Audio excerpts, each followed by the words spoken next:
Je propose cette table ronde pour une transition écologique et sociale à hauteur du quotidien. Voilà, je pense que le titre déjà commence à indiquer sur quelle piste on souhaiterait vous emmener. Et pour ça, on a sollicité en fait 3 interventions, 3 invités.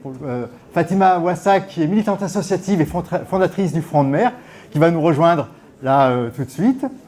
Julien Perdrija, qui est délégué général de la Fabrique des Transitions.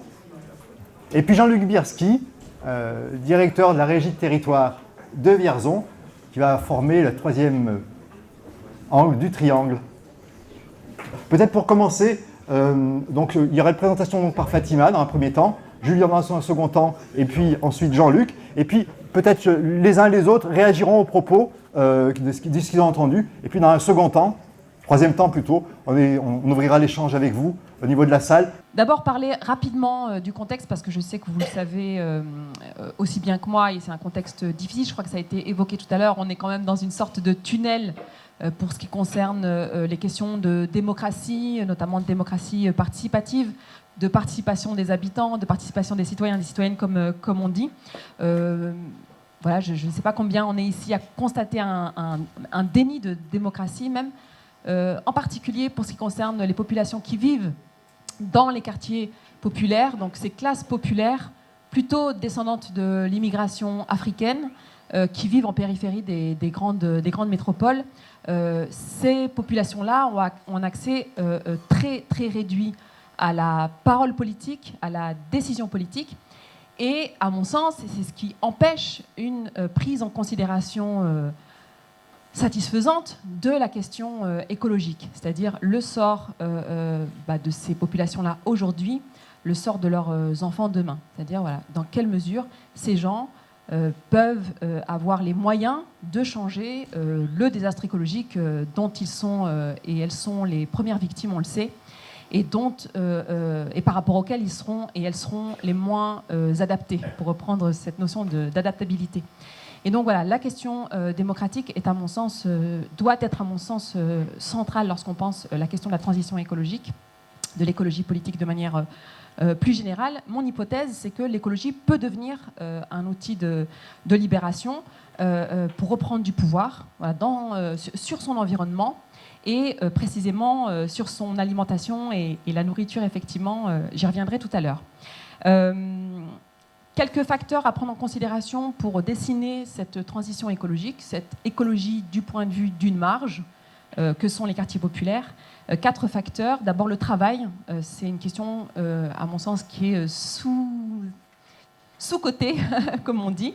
Le fait que les gens qui vivent dans les quartiers populaires occupent souvent un sous-marché du travail que vous connaissez, hein, c'est ce qu'on appelle le tertiaire à la chaîne, avec des questions de santé publique, une plus grande mortalité, plus de maladies. On a vu pendant la période Covid, dans le 93, il y a une surmortalité de 300%, c'est monté jusqu'à 300%.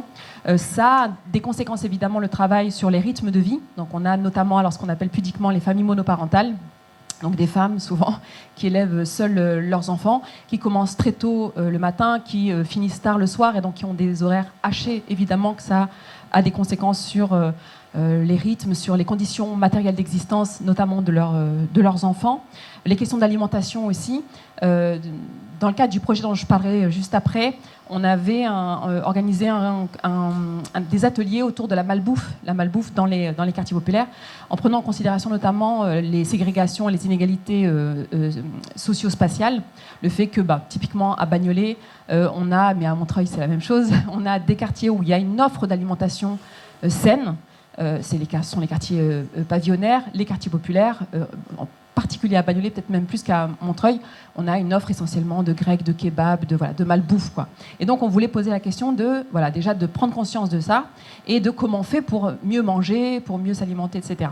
Et dans la salle, à cette occasion, parce que alors, le Front de Mer, on est une organisation de mamans, il y a des mamans qui nous ont interpellés pour nous dire qu'il fallait arrêter de les culpabiliser, de les prendre de haut, puisque étant donné leur situation en fait sociale qu'il fallait prendre en considération quand on posait la question de la nourriture. Une notamment, ça nous avait beaucoup marqué, nous avait dit mais moi je rentre du travail le soir, je suis crevée, mon patron, donc je reprends le terme, voilà, c'est un harceleur, il me voilà toute la journée. Je suis très stressée, j'ai pas assez d'argent, je suis fatiguée. C'est vraiment une question même d'état d'esprit en fait. Est-ce que j'ai envie de rentrer pour cuisiner? Est-ce que j'ai la place dans ma cuisine pour le faire? Est-ce que j'ai le confort, encore une fois, l'esprit pour le faire? Non, j'ai juste envie de passer par Auchan. Voilà, il y a un Auchan à Bagnolet juste à côté du métro. Prendre 2-3 pizzas surgelées, en attendant, les mettre au four, mettre les enfants devant la télévision et juste voilà le calme et le silence quoi. Et je n'ai même pas la place dans la cuisine pour pouvoir cuisiner moi-même en fait, en réalité. Et donc voilà, donc c'est bien la question des conditions matérielles d'existence évidemment, mais la question du travail et donc la question des conséquences de ce sous-marché du travail sur la question écologique telle qu'on peut la poser. La question des inégalités socio-territoriales, j'y reviens pas, je sais que vous connaissez ça même mieux que moi, la question des services publics, de l'école. Souvent on a affaire à des écoles de seconde zone. Il y a un chiffre, je vous le donne, mais peut-être vous le connaissez. En Seine-Saint-Denis, le collège le mieux doté, donc vous imaginez c'est le top quoi, le mieux doté, est moins bien doté que le moins doté des collèges parisiens. Pour vous donner un peu une idée des inégalités scolaires. Un autre chiffre que vous connaissez certainement, il a été pas mal médiatisé, les enfants de Seine-Saint-Denis perdent 1 an de scolarité du fait de l'absence non remplacée des enseignants. 1 an de scolarité en moins. C'est dire en fait voilà, les inégalités scolaires. La question des transports, des mobilités, etc., je n'y reviens pas. La question du territoire, elle est importante aussi, avec, je le dis en cours, mais on pourra en discuter ensuite si vous le voulez bien. Je ne sais plus qui évoquait tout à l'heure, du côté de Toulouse, je crois. Le fait que, quand même, on est dans un contexte très très dur. Je tiens à dire rapidement, mais on pourra développer si ça vous intéresse, si vous voulez en parler. Mais la question de la présence policière et de la répression policière dans les quartiers populaires, qui est une question centrale. Moi, je pose cette question-là comme une atteinte à la liberté de circuler. Le fait que des populations sont entravées dans leur circulation, en fait. Et pour moi, c'est une question écologique. Voilà, je considère que la base de la base, c'est cette liberté fondamentale de pouvoir jouer dehors, en fait, de pouvoir sortir, de ne pas être assigné à résidence dans des appartements exigus où on n'a pas de place pour cuisiner, où il fait trop chaud l'été, trop froid l'hiver, etc., etc. Et donc la question du territoire, pour moi, c'est aussi la question de la présence et des violences policières. Une question écologique également, donc ça, je soumets ça à discussion, c'est le sentiment d'être chez soi, sur Terre. Voilà. Et il y a une population en France, donc c'est quand même plusieurs millions de personnes, à qui on renvoie le fait qu'elle n'est pas forcément chez elle. Voilà, on considère qu'elle vient d'ailleurs, que potentiellement elle pourrait y être d'ailleurs renvoyée. Ça, pour mobiliser, pour faire participer des gens, c'est quand même compliqué de leur demander de protéger la planète, alors même qu'on leur fait comprendre qu'ils ne sont pas d'ici en fait, et que voilà, ils sont chez eux, dans leur appartement. Mais dès lors qu'ils sont dans l'espace public, ils n'y sont plus légitimes. Et enfin, la question du pouvoir politique, je l'évoquais rapidement tout à l'heure, mais c'est voilà, à partir du moment où des personnes n'ont pas accès à la parole politique et surtout à la décision politique, dans quelle mesure on peut les associer à un projet écologiste, puisqu'en fait, on leur envoie l'idée qu'ils n'ont rien à dire sur leur sort et le sort de leurs enfants. De quelle écologie nous ne voulons pas? Donc ça, je le fais en cours. C'est notamment l'écologie qui ne prend pas en compte, vous l'aurez compris dans mon analyse, les rapports sociaux de domination, donc tel qu'évoqué, la question du travail, donc la lutte des classes, j'ose le dire, les inégalités environnementales, la question raciale et le patriarcat. Donc pour moi, il faut prendre en considération ces rapports sociaux de domination pour proposer un projet écologiste qui tienne la route en fait et qui ne soit pas une mascarade. Également l'écologie, le saupoudrage écologique qui ne s'inscrit pas dans un projet plus global. Et donc par exemple en Seine-Saint-Denis, c'est toutes les questions qu'on nous vend comme étant révolutionnaires, les jardins partagés, les bergeries, etc., qui sont des échantillons de questions environnementales en fait. Je veux dire, c'est vraiment une tarte à la crème dès lors qu'ils ne s'inscrivent pas dans un projet écologiste global, je précise. Puisque j'en parlais tout à l'heure, à Verdragon, on a une AMAP, on a ces petites bricoles, on a ce saupoudrage. Mais ça s'inscrit bien dans un projet écologiste. Le problème, c'est que de plus en plus, ça ne s'inscrit pas dans un projet écologiste. C'est-à-dire qu'on vend du rêve, on vend un projet écologique, où on donne l'impression aux gens que parce qu'ils feront tel ou tel petit geste, ils vont changer ce qui ne sera changé que de manière radicale et structurelle, en fait.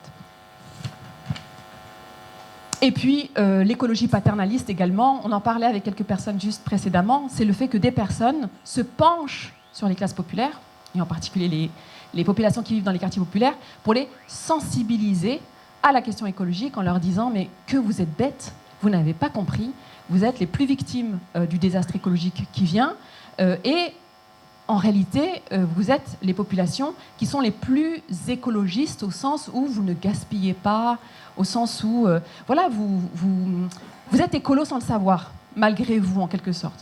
Voilà, ce paternalisme-là, cette condescendance-là, je le dis, ne marchera pas. Je veux dire, ça ne sert à rien de payer des gens pour faire participer des populations à un projet qui a été pensé par 3 experts de classe moyenne supérieure, de centre-ville parisien, ça ne sert à rien. Je veux dire, moi, je suis sollicitée de temps en temps pour aider à ça.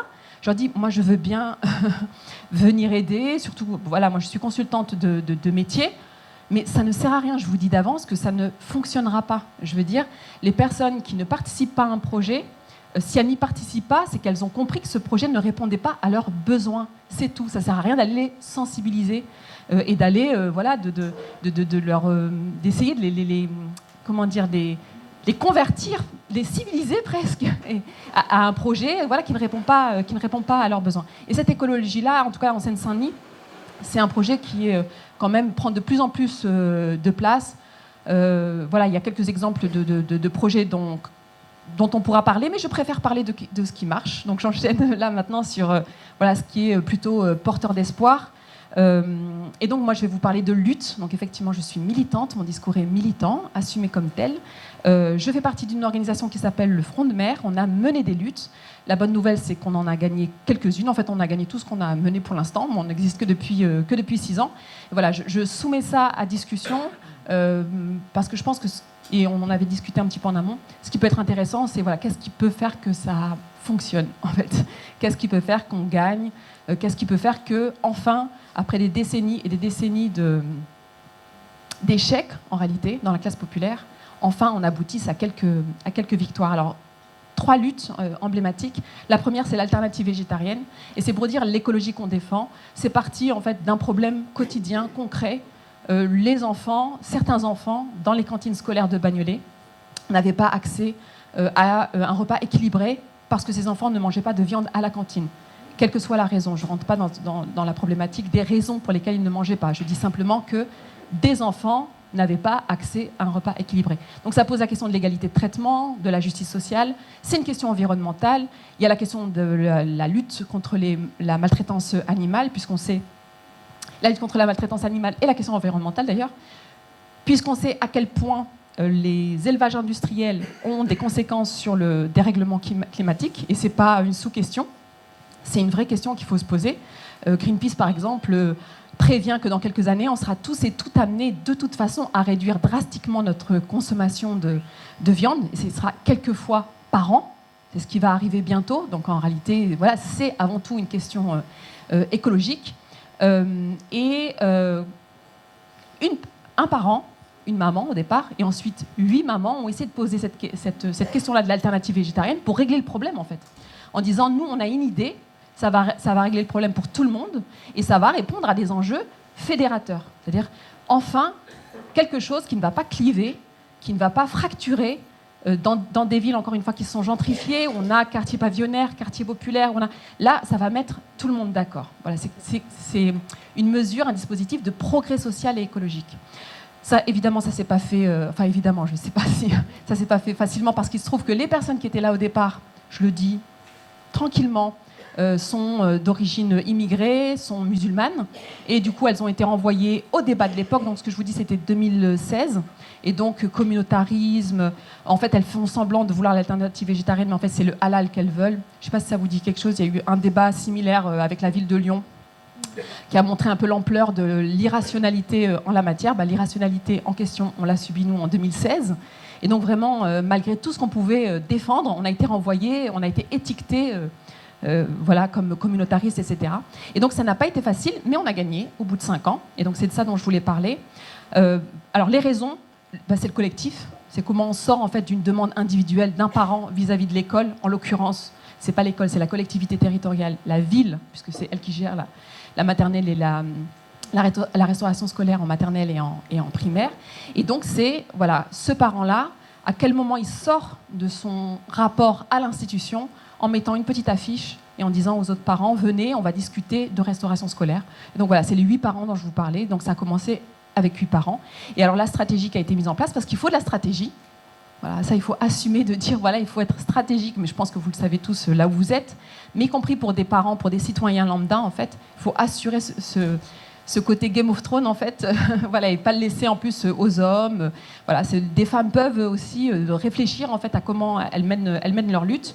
Et donc cette stratégie en question, c'est les réseaux sociaux. Donc nous, on avait tout de suite créé des pages, voilà, on a joué à fond sur les réseaux sociaux pour contourner et les médias et les acteurs locaux également. Les partenariats, donc nous on était déjà de 2016 sur justice sociale, justice environnementale, fin du monde, fin du mois, avant même les Gilets jaunes, je tiens à le dire. Bon, après on a rejoint les Gilets jaunes parce que c'était vraiment dans la continuité de ce qu'on faisait, mais on a travaillé tout de suite avec L214, donc l'association qui lutte contre la maltraitance animale, avec Greenpeace, on a eu tout de suite un partenariat, avec Alternativa, j'en parlerai, et avec l'AVF, Association des végétariens de France. Ça n'a pas été facile au début, mais on a tissé des liens. Et donc voilà, il y a eu des partenariats avec les organisations écolos pour imposer la question écologique, en disant arrêtez de nous ramener sur des questions qui n'ont rien à voir, la laïcité, l'identité, etc. Nous, en fait, on veut améliorer le sort de nos enfants. C'est une question écologique. La question de la nourriture, c'est une question écologique. Et puis enfin, la question des élus. Et donc là, la stratégie, ça a été, et c'est là où je ne sais pas si vous voulez qu'on entre dans ce détail-là, mais bon, je vous le dis rapidement, on a eu aussi une stratégie par rapport aux élections. Et donc, on a soutenu une liste citoyenne où, sur cette liste, il y avait et des profils écolos, bon, typiques quoi, et des profils quartiers populaires, militants des quartiers populaires. Et cette liste s'est retrouvée en mairie. Et ça aide beaucoup d'avoir des élus, des adjoints au maire, des adjointes, etc., qui peuvent aider, qui peuvent faciliter, qui peuvent créer les conditions pour que les parents, en l'occurrence les parents, puissent mener leur lutte et la gagner. Donc on a gagné au bout de 5 ans, comme je vous le disais. Les ascenseurs, alors là c'est autre chose parce que, alors c'est les éléments que j'ai donnés tout à l'heure, mais là c'est des ascenseurs en panne dans un quartier populaire de Bagnolet, c'est le quartier de la drogue, parce que y a de la drogue, et du coup les gens sont encore plus assignés parce qu'ils sortent pas, parce qu'il y a de la drogue. Il y a des violences interquartiers, il y a beaucoup de pollution, les pollutions de l'air, on est à Bagnolet en face de l'échangeur autoroutier, il y a les pollutions visuelles aussi, les pollutions sonores, enfin voilà, c'est un lieu qui est très très pollué, et les ascenseurs, dans ce type de quartier, en région parisienne, je ne sais pas de ce côté-là, mais je ne crois pas, en fait, sont systématiquement en panne. Parce que quand il faut investir sur le renouvellement du parc d'ascenseurs, en fait, on prend les moins chers. On se fait vraiment littéralement un billet sur la dignité des locataires, quoi, à qui on dénie les droits. Et donc, dans ce quartier-là, on s'est mobilisé, encore une fois, comme sur l'alternative végétarienne, c'est parti d'un truc concret, en fait. C'est parti d'une situation. Donc c'est pas venu d'en haut, on ne nous a pas dit « Ah tiens, travailler sur l'alternative végétarienne ou sur les ascenseurs ». C'est vraiment partie de nos vécus. Une d'entre nous a failli mourir dans l'ascenseur. Voilà, c'est comme ça que ça s'est passé. C'est son mari qui l'a rattrapée par la jambe, elle s'est brisé les cervicales. Et alors moi j'étais habituée, j'ai toujours vécu dans un quartier, j'étais habituée à monter les escaliers 18 étages. Donc elle habitait au 14e. Et en fait, on monte les escaliers parce qu'on se dit alors que je suis militante, hein, mais vraiment la question de la dignité, quand on vit dans un quartier populaire, elle est très relative en fait. Je m'étais habituée à monter les escaliers. Moi-même, enfant, j'avais été traumatisée. D'ailleurs, même maintenant, l'ascenseur marche, je ne prends pas l'ascenseur pour vous dire. Mais là, on s'est dit, mais ça fait 3 ans en fait que les ascenseurs sont défaillants. Ça fait 3 ans. Et donc, on avait accepté, mais bon, là, la mort, par contre, on s'est dit, bon, on va quand même se bouger. Il a fallu 1 an pour gagner, mais alors, je le dis, c'est donc le bailleur social, c'est Logirep. Logirep lui-même a dit, quand on a gagné, donc 2 millions d'euros de débloqués quand même, non pas pour réparer les ascenseurs, mais pour les changer, parce qu'on avait dit, on ne veut pas la réparation des ascenseurs, on veut le changement et on veut participer au cahier des charges. Donc ça allait loin quand même sur les droits des locataires. Et Logirep lui-même a convenu que c'était la première fois qu'il y avait une telle lutte autonome, parce que alors là, je le dis en cours, mais les syndicats ne nous ont pas aidés. Le Parti communiste ne nous a pas aidés. Je veux dire, tous les acteurs auxquels on aurait pu penser pour aider quand même sur une lutte sociale, ne nous a pas aidés. Nous, on l'a vraiment défini comme une lutte écologiste, vraiment lutte contre l'assignation à résidence, le droit de circuler comme liberté fondamentale, etc. Et alors, je le dis en cours, parce que là, je crois que je suis trop longue, mais alors, ce qui a permis de gagner, c'est le fait que les mamans du quartier sont parties voir les jeunes du quartier. Parce que, alors, vous le savez, je crois même mieux que moi, c'est deux populations qui ne travaillent pas ensemble, qui ne militent pas ensemble, qui ne se socialisent pas ensemble. En fait, il y a les mamans d'un côté et il y a les jeunes qui tiennent le mur de l'autre, en fait, grosso modo. Et c'est vrai qu'on n'avait jamais pensé, nous, aller voir les jeunes, nos fils, en fait, nos adolescents, nos petits frères, etc. Et c'est parce qu'on avait parti les voir pour les insulter, pour leur dire c'est une question de dignité, en fait. Il faut que vous bougiez, il faut que vous bougiez pour vos mères, pour vos grands-mères, pour vos grandes sœurs enceintes, pour vos petits frères. Voilà, il faut qu'on se bouge, c'est une question de dignité humaine. Notre dignité n'est pas respectée, nos droits fondamentaux ne sont pas respectés. Et ça fait tilt, voilà, la question de la dignité humaine. Et nous, pendant 1 an, on a fait des pique-niques végétariens. Enfin là, je vous passe sur le storytelling, mais on est parti occuper. Alors, Logirep, c'est Suresnes, donc on est parti chez les riches, quoi, dans les Hauts-de-Seine. On est parti avec des bus. Alors, c'est ça la bonne nouvelle aussi. La différence, non, j'exagère un petit peu, mais c'est par rapport à 93. Là, la différence avec l'alternative végétarienne, c'est que la collectivité était de notre côté. Parce que alors, le parc HLM appartient pour partie à la mairie, mais là, en l'occurrence, c'était pas la mairie. Donc voilà, et je tiens à le dire, ça a aidé. Le fait que les élus nous filent des bus pour y aller, le fait que, bon, ça facilite ça, évidemment. Enfin, j'insiste là-dessus parce que le rapport aux élus, c'est quand même fondamental quand on essaie de faire un peu d'écologie populaire. Donc là, ça a aidé. Mais ça n'a pas marché parce que les mamans dans les quartiers, donc les maires des quartiers, elles sont considérées comme inoffensives. Et à juste titre, hein, parce que c'est vrai qu'on discute, on est là, on débat, etc. Bon, ça mange pas de pain, quoi. Et pendant 1 an, donc on n'a pas obtenu gain de cause. Et malgré une mobilisation croissante, hein, au début c'était dur, les gens ne voulaient pas nous ouvrir la porte, ils nous prenaient pour des hippies. Bon, voilà, et c'est normal, les gens, ils en ont marre de perdre des choses et ils ont l'impression que le Logirep va prendre leur dossier de demande de logement et va foutre à la poubelle, donc c'est normal qu'ils ferment la porte. Mais au fur et à mesure, ça a évolué, mais on n'a rien obtenu au bout d'1 an, et c'est parce que les jeunes sont venus, on fait un barbecue, c'est un seul barbecue, je veux dire, et en fait, il y a de telles représentations sur les jeunes qui vont tout brûler, en fait, que en fait, dès qu'on les voit en train de s'organiser, donc ils étaient 50, ils n'étaient pas 40, 50, pas plus, tout de suite, on s'est dit, bon, allez, on va leur donner parce que sinon ils vont mettre le feu, quoi. Et donc c'est comme ça qu'on a gagné. C'est grâce à des représentations péjoratives, voilà, racistes en fait, des jeunes des quartiers, quoi. Et voilà, donc on a gagné sur les ascenseurs au bout d'1 an. Et enfin, et je m'arrête. Donc le troisième projet, donc la troisième lutte, c'est donc Vert Dragon. Alors c'est une organisation Vert Dragon qui existe. C'est 2 organisations en réalité qui se rejoignent, donc Front de Mer, donc, dont je suis, et Alternatiba, donc vous connaissez Alternatiba, le mouvement climat.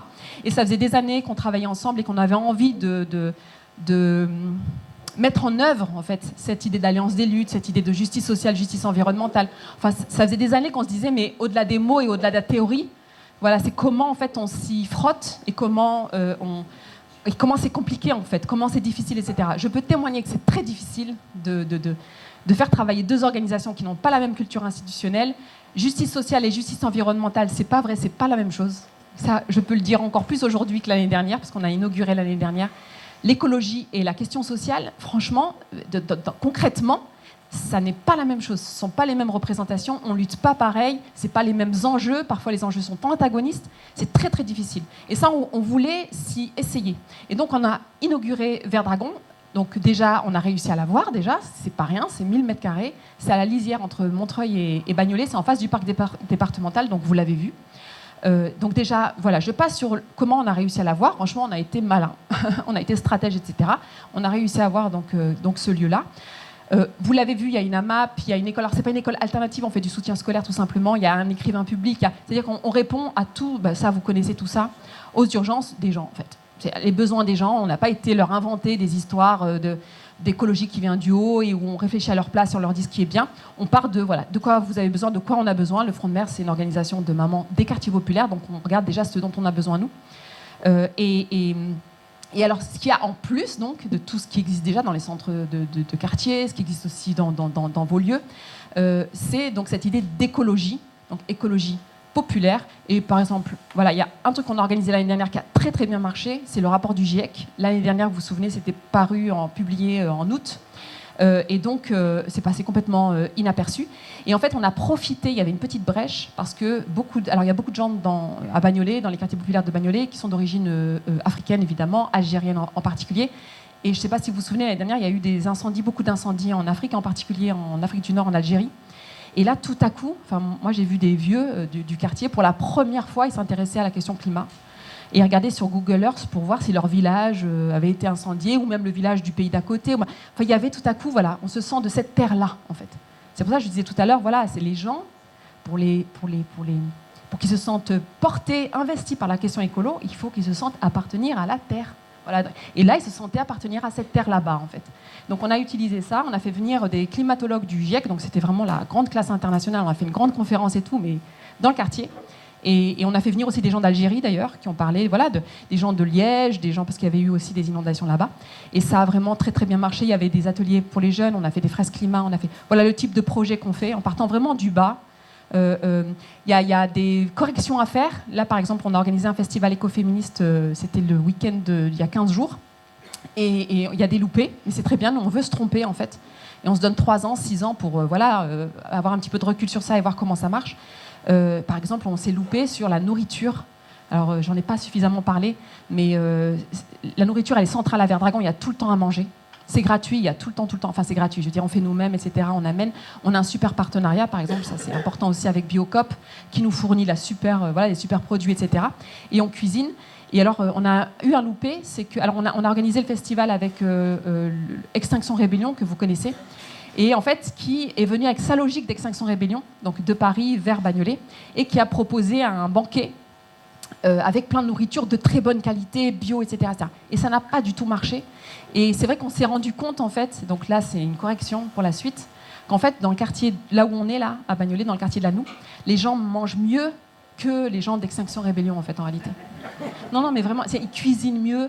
C'est plus épicé. Non, mais il faut dire ce qui est, en fait. Parce que là, tout à coup, la nourriture qui était proposée, c'est vrai, elle était fade. Après, c'était bio, hein. C'était très bon, c'est très sain, ça se voyait. Mais tout était séparé, quoi. Les carottes à part, les tomates à part. Et ça, dans le quartier, je veux dire, quand les gens ont l'art de vivre comme ça, autour du mafé, autour du tiep, autour du couscous, autour de... Tout ce qu'on fait, c'est végétarien. Il y a plein de cuisines végétariennes, en réalité, dans les cultures, dans les héritages africains. Et donc, plutôt que de partir de ça, en fait, on est parti sur une facilité écolo classique, en fait, de classe moyenne en réalité, et ça n'a pas fonctionné, quoi. Donc voilà, il y a ce type de correctif-là qu'on fait, mais on avance.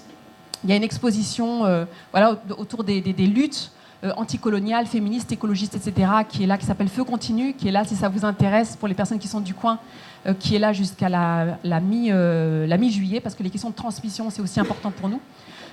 Voilà, parce que l'écologie qu'on défend, c'est ça, c'est une capacité à ne pas se résigner face aux injustices, qu'elles soient climatiques, qu'elles soient sociales, qu'elles soient racistes, qu'elles soient patriarcales. Voilà, et c'est autour de la transmission vis-à-vis des enfants, parce qu'on défend aussi l'idée que voilà, si transmission il doit y avoir, si écologie il doit y avoir, projet écologiste il doit y avoir, c'est en associant les enfants et en les mettant au cœur en fait du projet écologique. Si vous venez à Verdragon, vous verrez il y a des enfants qui courent partout tout le temps, en fait, ils sont vraiment dans le projet en fait.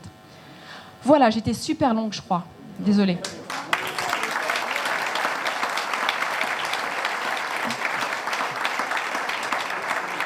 Bon, bonjour à toutes et tous. Merci Fatima d'avoir amené les propos comme tu l'as fait. Ça permet d'avoir, je trouve, des lignes directrices sur lesquelles je vais essayer de m'appuyer, en tout cas de rebondir. Moi, je m'appelle Julien Perdrija. Je suis délégué général d'une association qui s'appelle l'Association de promotion de la Fabrique des Transitions. Donc on promeut la Fabrique des Transitions. La Fabrique des Transitions, c'est une alliance d'acteurs et de territoires engagés dans les transitions au pluriel. Et effectivement, transition sociale, transition écologique, nous on les réduit dans cette pluralité de transitions au pluriel, en disant qu'elles ne sont pas solubles de prime abord, mais qu'elles se complètent et qu'elles créent les conditions d'une dynamique d'ensemble. Avant d'être engagé dans cette dynamique d'acteurs, j'ai été directeur de cabinet d'une ville qui s'appelle Los Angeles, une ville phénix. Alors, c'était pas un dragon, mais c'est une ville qui a mis en place une démarche de transformation assez radicale suite à l'arrêt de la mine. C'est une ville qui est située dans le bassin minier des Hauts-de-France, à côté de Lens. Donc dans un territoire où pendant près de 3 siècles, on a vécu par et pour le charbon. Et finalement, la transition, nous on la caractérise comme la capacité à sortir d'un modèle de développement basé sur les énergies fossiles et fissiles et d'engager une trajectoire de transformation vers un modèle basé sur les énergies renouvelables, basé sur davantage d'horizontalité, de coopération, basé sur des modèles économiques où tout ne se quantifie pas. Il y a 2 difficultés, au moins. La première, c'est que ce monde d'hier, du fossile, il n'a pas complètement disparu, loin s'en faut. On est encore englué dedans. Et la deuxième difficulté, c'est que le nouveau modèle de sobriété, de développement durable, de transition écologique, peu importe comment on l'appelle, eh ben, il n'est pas apparu. Et on en est là, comme le Bernard l'ermite qui sort de sa coquille, un peu fragile. On quitte un monde, et il y en a un autre à naître, et qui n'est pas encore complètement arrivé. L'intérêt de Losangoël, petite ville de 6500 habitants, dans ce bassin minier de plus d'1,2 million d'habitants, c'est qu'elle a compris que passer de l'un à l'autre, c'était d'abord une question d'imaginaire. Ce n'est pas une question technique. Ce n'est pas une question technologique. Bien sûr, on a besoin de technique et de technologie, mais ce n'est pas ça qui réglera le problème. Le problème, c'est de considérer nos modes de vie, nos capacités de faire ensemble, la valeur que ça produit, et d'arriver à dégager comme ça des perspectives collectives. Et c'est d'abord là le problème. Losangoël démarre sa transition dans les années 80, à une époque où il y a encore la mine, mais elles ferment les unes après les autres. La dernière mine à fermer dans le bassin minier, c'était à Wany, 1990. Plus de charbon produit dans le bassin minier, parce que pas assez compétitif par rapport au charbon qui venait de Pologne ou d'Afrique du Sud ou de Chine ou d'ailleurs. Pas parce qu'il n'y en avait plus, mais parce qu'il était trop cher. Et pourtant, 300 ans d'exploitation du charbon et de celles et ceux qui travaillaient pour le charbon. Et en l'espace d'une génération, cette population est rayée de la carte. Dans les années 80, le maire de l'époque va mettre en place, avec le peu de deniers publics qui lui reste, un festival culturel populaire. Quand je dis culturel, c'est que l'idée, c'était de faire de l'artistique, chanter la chanson, clamer des poèmes, transformer les paysages avec des expositions, des installations. La censure. Et populaire parce que l'idée, c'était pas de faire intervenir des artistes de l'extérieur, mais c'était de, créer les conditions d'une émergence d'artistes au niveau local. Merci beaucoup. Il y en avait, des musiciens, des littéraires, des plasticiens, sauf qu'en fait, ils n'étaient pas visibles. Première démarche, on ouvre les salles municipales. Et on fait un appel au peuple. Qui veut participer des Goéliades, ce festival culturel, local, participatif. On est en 1984. Et depuis lors, les Goéliades ont lieu chaque année. Et les Goéliades sont un marqueur de la capacité de ce territoire, finalement, à se raconter, à raconter sa transformation. Ce qui se met en place lors de ce festival, c'est par exemple des concours de décoration des terris. Les terris, c'est ces montagnes faites à main d'homme, le rebut de l'exploitation minière, ce qui ne pouvait pas être brûlé et donc vendu, était entassé. Des petits tas d'abord, puis plus la production s'industrialise, plus ça fait des gros tas. Et ça fait même aujourd'hui des tas de près de 200 mètres de haut sur lesquels on peut aller se balader, sauf qu'à l'époque, ce n'est pas un lieu de balade, le terri. C'est une décharge à ciel ouvert. 30 ans plus tard, ces terris sont inscrits au patrimoine de l'humanité. C'est toujours les mêmes terris, sauf que le regard a changé. Le regard a changé parce que concours de décoration, Tout d'un coup, on a des jeunes qui vont déverser de la craie au sommet de cet éri, et ça devient le Kilimandjaro. Et tout d'un coup, c'est plus le même territoire. Finalement, on a le droit, nous aussi, d'avoir du beau. On a le droit, nous aussi, d'avoir accès à l'esthétique. On a le droit, nous aussi, finalement, d'imaginer faire un pas de côté. Et si on peut le faire sur les terris, peut-être qu'on peut le faire sur soi-même, peut-être qu'on peut le faire collectivement, sur d'autres aspects aussi, du vivre ensemble, de la manière de penser le développement du territoire, etc., etc. Donc on est dans les années 80, il y a cette dynamique qui est lancée comme ça. Ça met du temps, hein. La transformation, le changement de regard, c'est pas tout de suite, c'est progressif. Et la radicalité, ça se fait aussi sur le temps long. Dans les années 90, l'équipe municipale en place s'appuie sur cette démarche et va chercher à imaginer, à l'occasion de la révision du plan d'occupation des sols, un projet de territoire qui soit mobilisateur, qui apporte de réelles solutions au territoire. Mais plutôt que de le faire à tir d'experts, parce qu'on serait élu ou parce qu'on serait agent, parce qu'on serait les experts de cette affaire-là, on va le faire en fait avec les gens. Et comme pour la démarche populaire artistique, on va ouvrir les salles municipales, on va aller dans les cités minières, on va discuter avec les gens. Et il y a un processus qui s'enclenche en 1995 qui va mettre 5 ans avant d'aboutir à la charte du cadre de vie. 5 ans, c'est long, hein, c'est le temps d'un mandat. C'est-à-dire qu'il faut accepter que faire de la participation, faire participer les gens, partir de là où ils sont, de leur représentation, créer les conditions d'une discussion, d'un dialogue, ça prend du temps. Ça ne se fait pas en claquant des doigts. Cette charte du cadre de vie, en gros, elle est assez simple. Elle dit comment on passe du noir au vert, du charbon au développement durable. On était le pays du fossile, on va développer les énergies renouvelables partout où on peut. On était un pays régi, j'allais dire, pour vous taquiner, par l'industrie.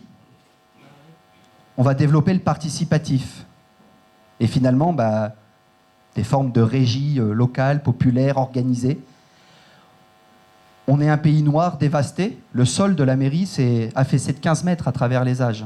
Pour vous dire les conséquences de l'industrie, on va développer un plan paysager, planter des arbres, planter des haies, etc., etc.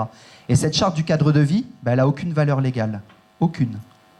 Mais sauf que, comme elle a été co-construite, en impliquant les agriculteurs, en impliquant les écoliers, en impliquant les différentes associations, en fait, elle a une valeur d'usage.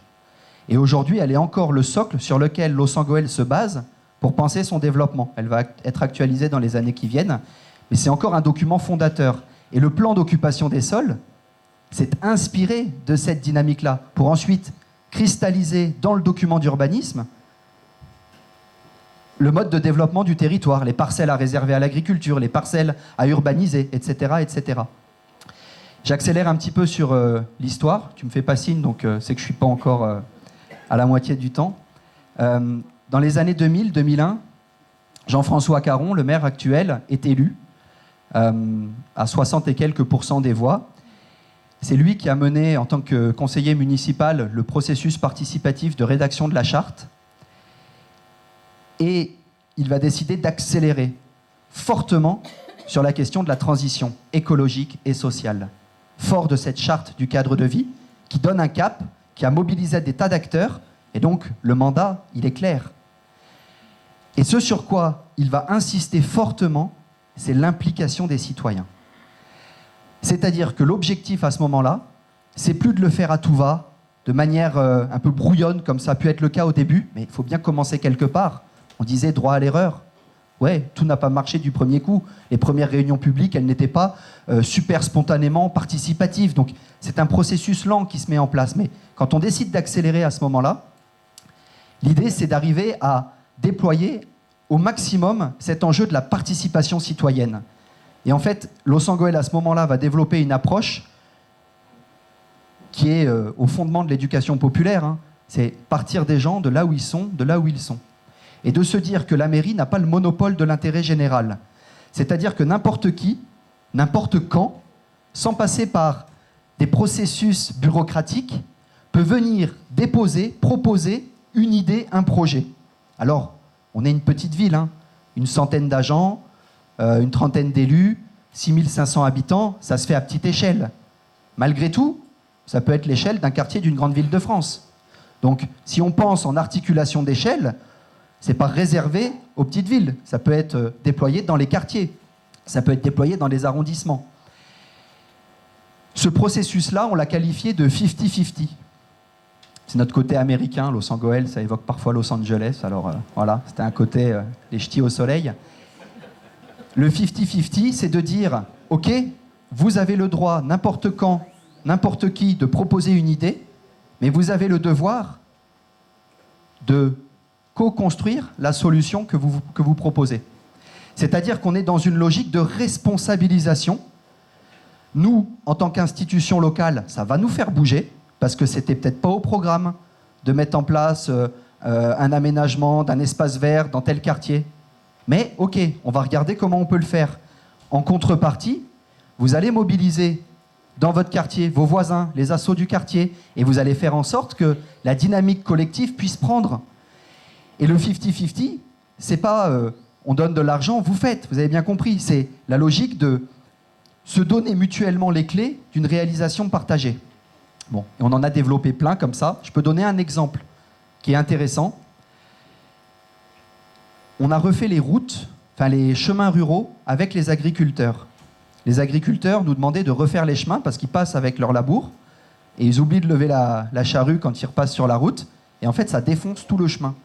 Et pour les joggeurs, les chasseurs, les randonneurs, les promeneurs, les chemins sont complètement boueux après coup.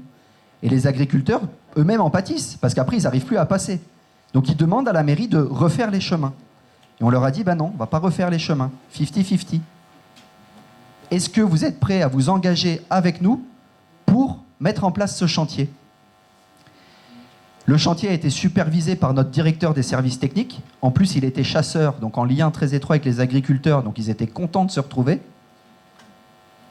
Et les agriculteurs ont ramené leurs tracteurs, leurs bennes. La ville a simplement acheté les matériaux, le remblai. Et on a refait les chemins comme ça. Quelle valeur ça a ?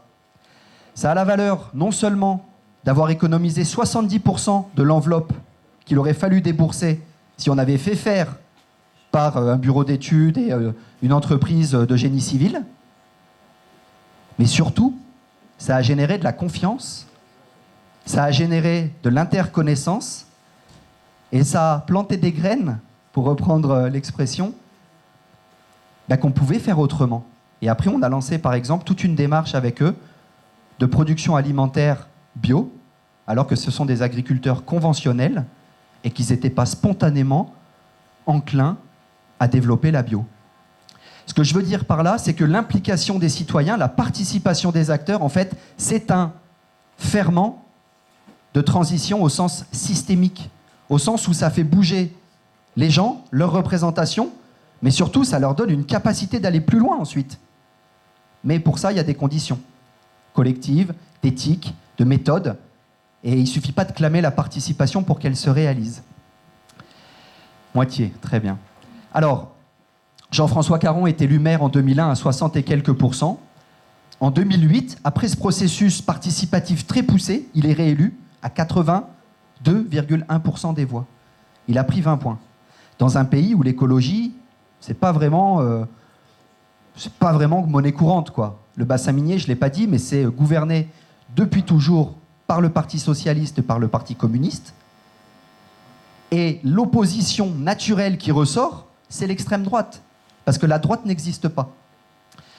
Bon, il est réélu et le processus va s'enclencher jusqu'à devenir, en 2015, un démonstrateur national de conduite de changement. C'est-à-dire que les institutions étatiques, l'État contre lequel les acteurs se sont battus au démarrage pour reconnaître le droit de conserver les terris, reconnaître le droit de conserver un avenir dans ce territoire, l'État reconnaît qu'il est lui-même aujourd'hui pris dans cette logique de transition, qu'il n'a pas la solution, qu'il ne sait pas comment faire, et que le passage de cet ancien modèle vers ce nouveau, c'est forcément une question territoriale. C'est forcément une question territoriale parce que c'est là où les enjeux s'incarnent et où on peut transformer la représentation et les modes de vie. Simplement, il ne faut pas que les territoires soient isolés les uns des autres. Il faut qu'ils puissent, dans une logique d'alliance, se relier, s'entraider créer les conditions d'une synergie. Parce qu'en réalité, les solutions, elles existent. Et j'ai écouté tout à l'heure les présentations des quelques candidats, 20 ans, 30 ans d'expérience, 50 ETP. Je veux dire, si vous n'êtes pas la preuve vivante que ces solutions de transformation des modèles économiques, des enjeux de transition, de lien social n'existent pas depuis longtemps, je ne sais pas où il y en a. Simplement, ces solutions, elles sont prises dans un plafond de verre. Elles n'arrivent pas à passer l'échelle. Pourquoi ? Parce qu'en fait, nous sommes les uns les autres pris dans des logiques de concurrence. Nous sommes pris dans ces logiques de concurrence quand il faut aller chercher des appels d'offres, des subventions, quand il faut trouver des bénévoles et mobiliser. Et donc, comment on arrive à sortir de ce carcan et à assumer qu'en fait, on est une force bien plus large, bien plus efficace que ce qu'on se représente soi-même. Et c'est comme ça qu'on a lancé la Fabrique des transitions, en se posant la question de dire Loos-en-Gohelle n'est pas une île. Des territoires pilotes qui ont mis en place depuis des dizaines d'années des transformations radicales avec des résultats au plan énergétique, au plan alimentaire, au plan démocratique, il y en a sans doute d'autres, mais on ne les connaît pas. Et donc on s'est mis dans une logique de recherche, d'aller les chercher et de se poser une question de recherche. On n'est pas chercheur à la base, au sens académique du terme, mais on a cette posture de recherche, comme vous, qui cherchez c'est quoi le modèle économique d'un garage solidaire et de ses effets utiles, au-delà de la valeur pécuniaire qu'on peut y considérer. On a cette posture de recherche. Et donc, on a été chercher d'autres territoires, Grande-Synthe, par exemple, Maloney, en Normandie, Le Menez, en Côte-d'Armor.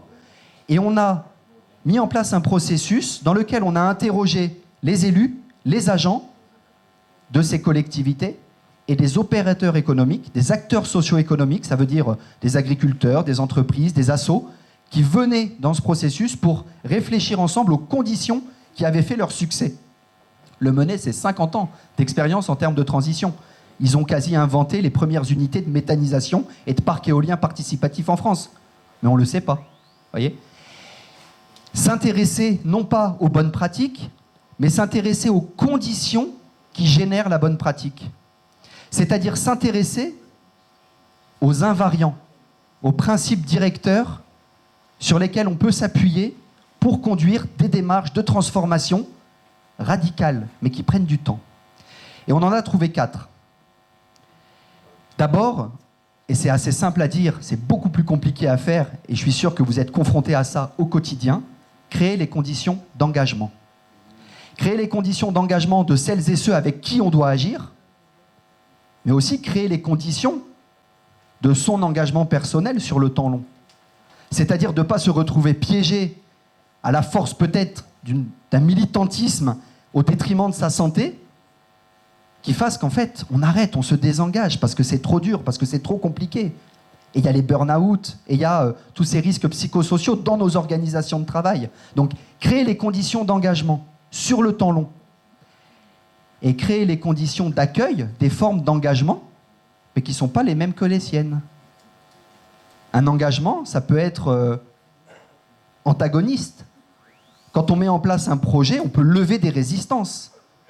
D'ailleurs, c'est pas on peut, c'est quand on met en place un projet, on lève des résistances, on lève des réticences.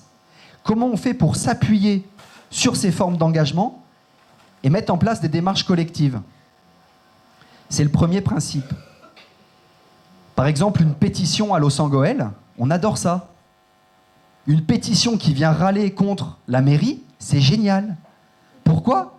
Parce que les gens se sont mobilisés, ont caractérisé la problématique et sont prêts à faire des propositions et peut-être à contribuer à une solution. Simplement, j'entendais parler d'arts martiaux tout à l'heure, comment on accueille ça, comme au judo, plutôt que de le prendre en contre, comment on le prend dans une logique d'intelligence territoriale. S'ils ne sont pas d'accord avec moi, c'est peut-être qu'ils ont un point de vue légitime. Et donc, comment on construit ça ? Et on arrive sur le deuxième principe, créer les conditions de la coopération. Coopération. La coopération, ce n'est pas l'alignement des points de vue. Ce n'est pas être d'accord les uns avec les autres. La coopération, c'est arriver à prendre en considération les raisons et les contraintes de l'autre, et qui sous-tendent le fait qu'il n'est pas d'accord avec moi, et mettre ces différences au travail. Et donc oui, la transition, c'est un enjeu de travail. C'est même un effort additionnel, parce que ça va beaucoup plus vite, dans une logique industrielle classique, de ne pas s'emmerder avec l'autre, et de faire comme nous, on a envie de faire. Sauf que les collectivités n'ont pas le monopole de l'intérêt général, et il n'y aura pas de transition écologique sans transition économique et de transition démocratique. Ça veut dire qu'on est condamné, sauf à rentrer dans un système de dictature verte ou de dictature de je ne sais pas quoi, à créer les conditions de cette démocratisation des prises de décision. Et ça passe par la coopération. Troisième principe, le fait d'engager une démarche au plan systémique. Ça veut dire global. On est pris aujourd'hui en France dans une logique héritée de la décentralisation qui veut que chacun sa compétence, chacun son domaine d'activité, entre le département, la communauté de communes, la région, chacun son truc. Mais la transition écologique, elle éclate ça. Créer les conditions de systèmes alimentaires territoriaux, de filières d'écomatériaux territorialisés. Mais ça vient toucher autant à l'économique, au social, qu'aux conditions territoriales, d'aménagement du territoire, de plan d'urbanisme. Ça touche à tout. Arrêtons de rester dans ce récit d'un cloisonnement des activités. Sauf que la systémie, ça ne se met pas en place comme ça en claquant des doigts. Ça prend du temps. Et oui, on est pris dans une course contre la montre. Et oui, on nous dit maintenant qu'on a 3 ans pour transformer les choses. Mais on n'arrivera pas à gagner cette course en créant les conditions d'urgence si on n'accepte pas de prendre du temps pour en gagner derrière. La coopération, créer des conditions d'engagement, mais ça prend du temps. Sauf qu'une fois qu'on l'a pris, ce temps, là, on accélère. Et le 4e principe, issu de cette recherche-action, hein, c'est pas moi qui sors ça de mon chapeau, c'est les élus, les agents, les acteurs socio-économiques de ces 4 premières villes. Et après, on a confronté ce référentiel à d'autres échelles territoriales, la région Centre-Val de Loire, la ville de Paris, des territoires qui n'étaient pas des collectivités. Le 4e principe, c'est l'évaluation. Alors l'évaluation, généralement, on le prend comme le truc à la fin du projet qu'il faut faire parce que les financeurs vont nous demander de toute façon ce qu'on a fait et il va falloir leur démontrer qu'on avait bien prévu qu'on allait faire ce qu'on a dit qu'on allait faire. Mais l'évaluation, c'est pas ça. L'évaluation, c'est évaluer la valeur qu'on génère. Et là, je pense que vous êtes très bien concernés pour comprendre ce dont je parle. On ne génère pas juste des équivalents temps, des équivalents horaires, des ETP, des équivalents... terme manque. Voilà, des équivalents temps plein, merci. On génère du lien social, on génère de la confiance, on génère de la capacité d'entreprendre ensemble, on génère de la capacité à inventer des solutions dont on aura peut-être besoin demain, quand on va être dans des situations de pénurie, comme la Covid nous l'a démontré. Et ça, les financeurs ne l'attendent pas forcément. Ils attendent un dossier dans lequel on répond et on anticipe presque ce qu'on devrait dire. Non, l'évaluation devrait être une forme de célébration. Et ce qu'on a repéré dans ces territoires pilotes, c'est qu'ils mettent l'évaluation au cœur du projet. Il y a des temps évaluatifs, participatifs, avec celles et ceux qui sont concernés. Et c'est d'ailleurs une des conditions de la systémie, c'est qu'on va venir associer progressivement celles et ceux qui sont les parties prenantes de notre projet.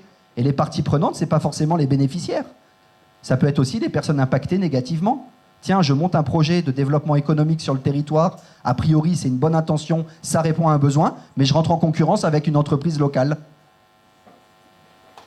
Si je n'ai pas un espace évaluatif partagé pour comprendre avec cette entreprise le fait qu'on se retrouve en concurrence et imaginer ensemble la façon dont on pourrait sortir de ce cadre concurrentiel, eh ben on loupe la capacité collective à identifier des plus-values, c'est-à-dire des projets utiles qui vont être au service de quelque chose en fait, qui va nous dépasser. Alors, ça peut paraître être philosophique ce que je raconte, mais sauf que ces principes-là sont des principes observés dans les territoires pilotes des transitions écologiques depuis plusieurs dizaines d'années. Et donc aujourd'hui, la Fabrique des transitions, ce qu'on cherche à faire, en rassemblant près de 350 acteurs des territoires, c'est une diversité, hein, c'est des collectivités, c'est au sein des collectivités des élus, des agents, c'est des acteurs socio-économiques, de l'ESS, pas de l'ESS, c'est des acteurs issus de l'État. On cherche à travailler cette forme d'ingénierie de la transition. Je ne sais pas où j'en suis en termes de temps. C'est fini, ok.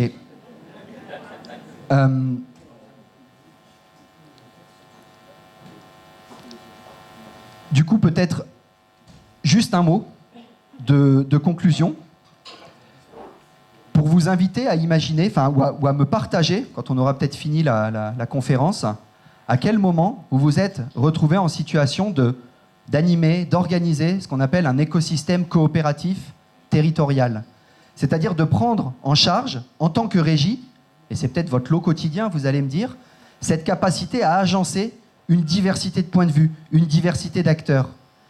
Et on pense, nous, que cette capacité-là, ce métier-là, est un métier qui va se généraliser, se diffuser de plus en plus. Et donc, si vous partagez comme nous cette intention de dire il faut qu'on appuie cette capacité à travailler en coopération dans les territoires, je pense qu'on a de belles choses peut-être à faire ensemble. Voilà, je vous remercie de votre attention. Bonjour à tous, François Pénon de la Guyane française, régie de territoire de Macoria. Alors aujourd'hui, nous sommes en plein justement d'une telle situation avec la municipalité, donc le cadre de l'urbanisme, la communauté du littoral et tout le service du patrimoine pour le développement d'une activité autour d'un village amérindien, donc avec une spécificité, une spécificité de respecter en fait cette culture, cette population, puisque nous sommes créoles, et vous avez les Amérindiens de Guyane donc, qui sont à la base, et donc de pouvoir développer un aménagement touristique autour du village, au niveau du littoral, du chantier du littoral. Donc en fait, on est en plein dans cette ingénierie, comme vous dites, avec plusieurs réflexions pour maintenir le statu quo et faire en sorte qu'on puisse évoluer dans ce sens. Donc merci. Et vous m'avez rappelé les personnes qui témoignent sur le vieux documentaire en noir et blanc qui parlait de ça. Donc ça m'a rappelé ça. Ça m'a rappelé l'origine de cette mobilisation des habitants qui avait lieu sur ce quartier de Coron et qui était... on entendait le même vocabulaire, on entendait les mêmes choses, on entendait aussi les mêmes problématiques. Et ça, c'est quelque chose qu'il faut noter aussi parce que au-delà des vagues migratoires dans les quartiers, il y a des choses qui restent. Et finalement, il y a du vocabulaire qui reste, il y a des pratiques qui restent, il y a des problématiques qui restent, il y a des choses qui restent. Et si on remonte des dizaines et des dizaines d'années, parfois, il y a des pratiques culturelles qui sont les mêmes. Et ça, c'est intéressant à savoir, à voir, et je ne sais pas ce qu'on peut en faire, mais je tenais à le faire remarquer. Je ne sais pas si tout le monde a vu cette vidéo, je vous conseille d'aller la voir, je pense que c'est sur YouTube. Vous avez fait la remarque, un projet politique écolo global au lieu du saupoudrage. Donc, comment on fait la différence entre les deux? C'est pas une question rhétorique, hein, c'est vraiment pour se dire... on a des pratiques, nous, on y croit, on fait des choses. Parfois ça va pas, parfois ça répond à des besoins. Donc qu'est-ce qu'on peut dire sur ça et qu'est-ce qui fait que ça a du sens et que ça peut marcher? La question de l'exemplarité des quartiers et des classes populaires, c'est une question, nous, qu'on a. Par exemple, quand on met de l'eau sur des jardins partagés pour que les gens puissent arroser leur potager, on peut nous reprocher que c'est de l'eau potable, etc. Mais bon, c'est pas écolo. Et en fait, au bout d'un moment, on répond, mais en fait, la consommation d'eau des habitants dans les quartiers qui ont des jardins, c'est l'équivalent de 2 piscines de particuliers. Je ne veux pas stigmatiser, mais en gros, si au côté d'une agglomération sur laquelle il y en a 200, 300, c'est quand même pas beaucoup. Et en fait, quand on veut faire de la sensibilisation, je suis d'accord hein, avec ce que vous dites, parce qu'en plus, pour recouper, il y a eu un rapport du CGET à l'époque qui disait la même chose. Si on fait ce niveau de sensibilisation un peu décalé, ça marche pas et il y a un problème entre les populations et entre le discours. Je vais pas me perdre parce que je vous dis une bonne centaine, donc je vais m'arrêter à 2 et j'avais pris quelques notes même, vous voyez, c'est bien. Donc, aller dire aux habitants des quartiers qu'en fait, de point de vue écologique, ils sont exemplaires, moi je pensais que c'était bien. Donc en fait, je voulais savoir en fait comment on peut agir là-dessus et aller faire de la sensibilisation auprès de personnes qui voyagent moins, qui émettent moins de CO2 et qui finalement ont meilleur bilan carbone que le mien. C'est sûr que c'est embêtant. Et moi, comment on fait pour valoriser le fait qu'eux, en fait, ils émettent moins de CO2, finalement leur mode de vie est plus écolo que le mien. Et c'est une question aussi que je voulais qu'on traite, parce que nous, on peut être sollicité pour aller faire de la sensibilisation. Et on a du mal à expliquer que des fois, c'est pas adapté ou que ça tape parfois à côté. Et pour finir, Vous avez parlé de lutte qui paye. Bon, moi, ça me fait pas peur. Les mots, c'est pas grave. On va faire avec. Mais non, mais sans blaguer, qu'est-ce qui fait que ça marche quand on mobilise des gens pour faire quelque chose? Ça n'a pas l'air trivial. Je sais pas comment exactement le préciser, mais je pense que tous, ce qui est important, c'est que on est face à la résignation parfois, et c'est ça en fait. C'est comment on fait pour que on aille au-delà de la résignation et comment mobiliser les personnes pour des améliorations qui sont au cœur du projet des régies, c'est l'amélioration du cadre de vie. Oui, alors déjà, la distinction entre saupoudrage et projet global, alors vous disiez que voilà, vous aviez du mal à voir un peu la différence dans ma bouche, la différence entre les deux ou de manière générale, parce que j'ai la même difficulté en réalité. Évidemment, je disais qu'à Verdragon, on expérimentait en fait un projet d'écologie populaire et en fait, on expérimente le fait de se tromper parce qu'on sait qu'il va falloir beaucoup de temps. Voilà, ça nous dépasse en fait ici, c'est-à-dire qu'il y a des problèmes qui sont structurels. Je le disais, hein, la participation, ce qu'on appelle la participation des habitants. Je veux dire, on ne verra pas cette participation, je pense, hein, effective de notre vivant, je pense. Enfin, on en est à un tel repli sur soi. Enfin, je ne veux pas être pessimiste du tout, hein, au contraire, je dis qu'il faut y travailler. J'ai vu il n'y a pas très longtemps Angela Davis à Bruxelles et qui rappelait un truc très juste. Elle disait voilà, toutes les luttes qu'on mène aujourd'hui, en fait, on n'en verra pas le fruit. Peut-être que même nos enfants n'en verront pas le fruit, mais il faut le faire quand même. Ça sera payant dans 2, 3, 4 générations. Et je pense que ça doit faire partie aussi de notre projet politique de dire qu'on travaille pour les générations futures, quoi. C'est au centre même du projet écologiste. Mais je veux dire, là, ce qu'on appelle la participation des habitants, enfin, vous le savez, c'est quand même difficile aujourd'hui de faire en sorte que dans un quartier donné, mais que ce soit un quartier populaire ou pas, en fait, que les gens se saisissent de la chose publique, de l'intérêt général, de la cause, en fait. C'est difficile. Je veux dire, on organise des ateliers, des conférences quand on a 10, 15, 20 personnes sur des questions essentielles. Je veux dire, c'est des questions de vie et de mort. On est déjà content quand il y a 10 personnes. Tout à l'heure, je disais sur les histoires d'ascenseurs, on était super contente d'avoir eu à un moment donné 300 personnes. Mais c'était des milliers d'habitants, des milliers. Je veux dire, les gens, non, je vous ai dit, je ne vous ai pas menti, je n'ai pas développé, les gens n'ouvraient pas la porte.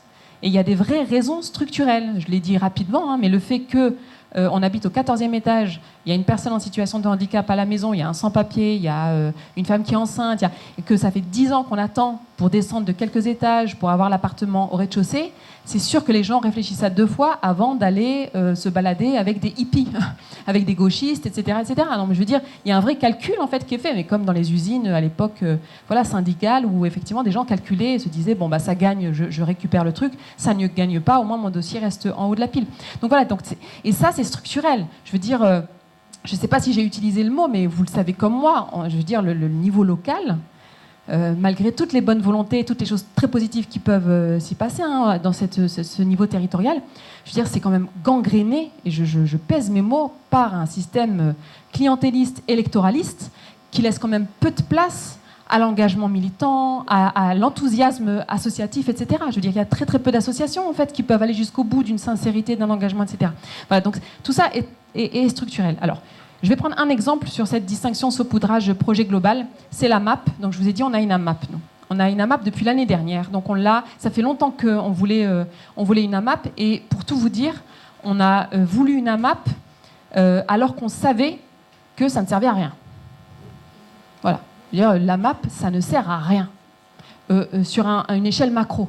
Je veux dire, la région parisienne, si toutes les personnes des quartiers populaires, de classe populaire de manière générale, s'amuser à aller se ravitailler en fruits et légumes bio des AMAP, je veux dire, le système d'AMAP s'effondre. Mais ça, vous pouvez interroger les personnes qui gèrent, qui coordonnent le réseau AMAP France, elles vont vous le dire.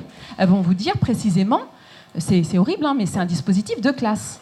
C'est-à-dire que l'AMAP ne fonctionne que parce qu'il y a très peu de personnes qui sollicitent ce dispositif. Toutes les personnes le sollicitent.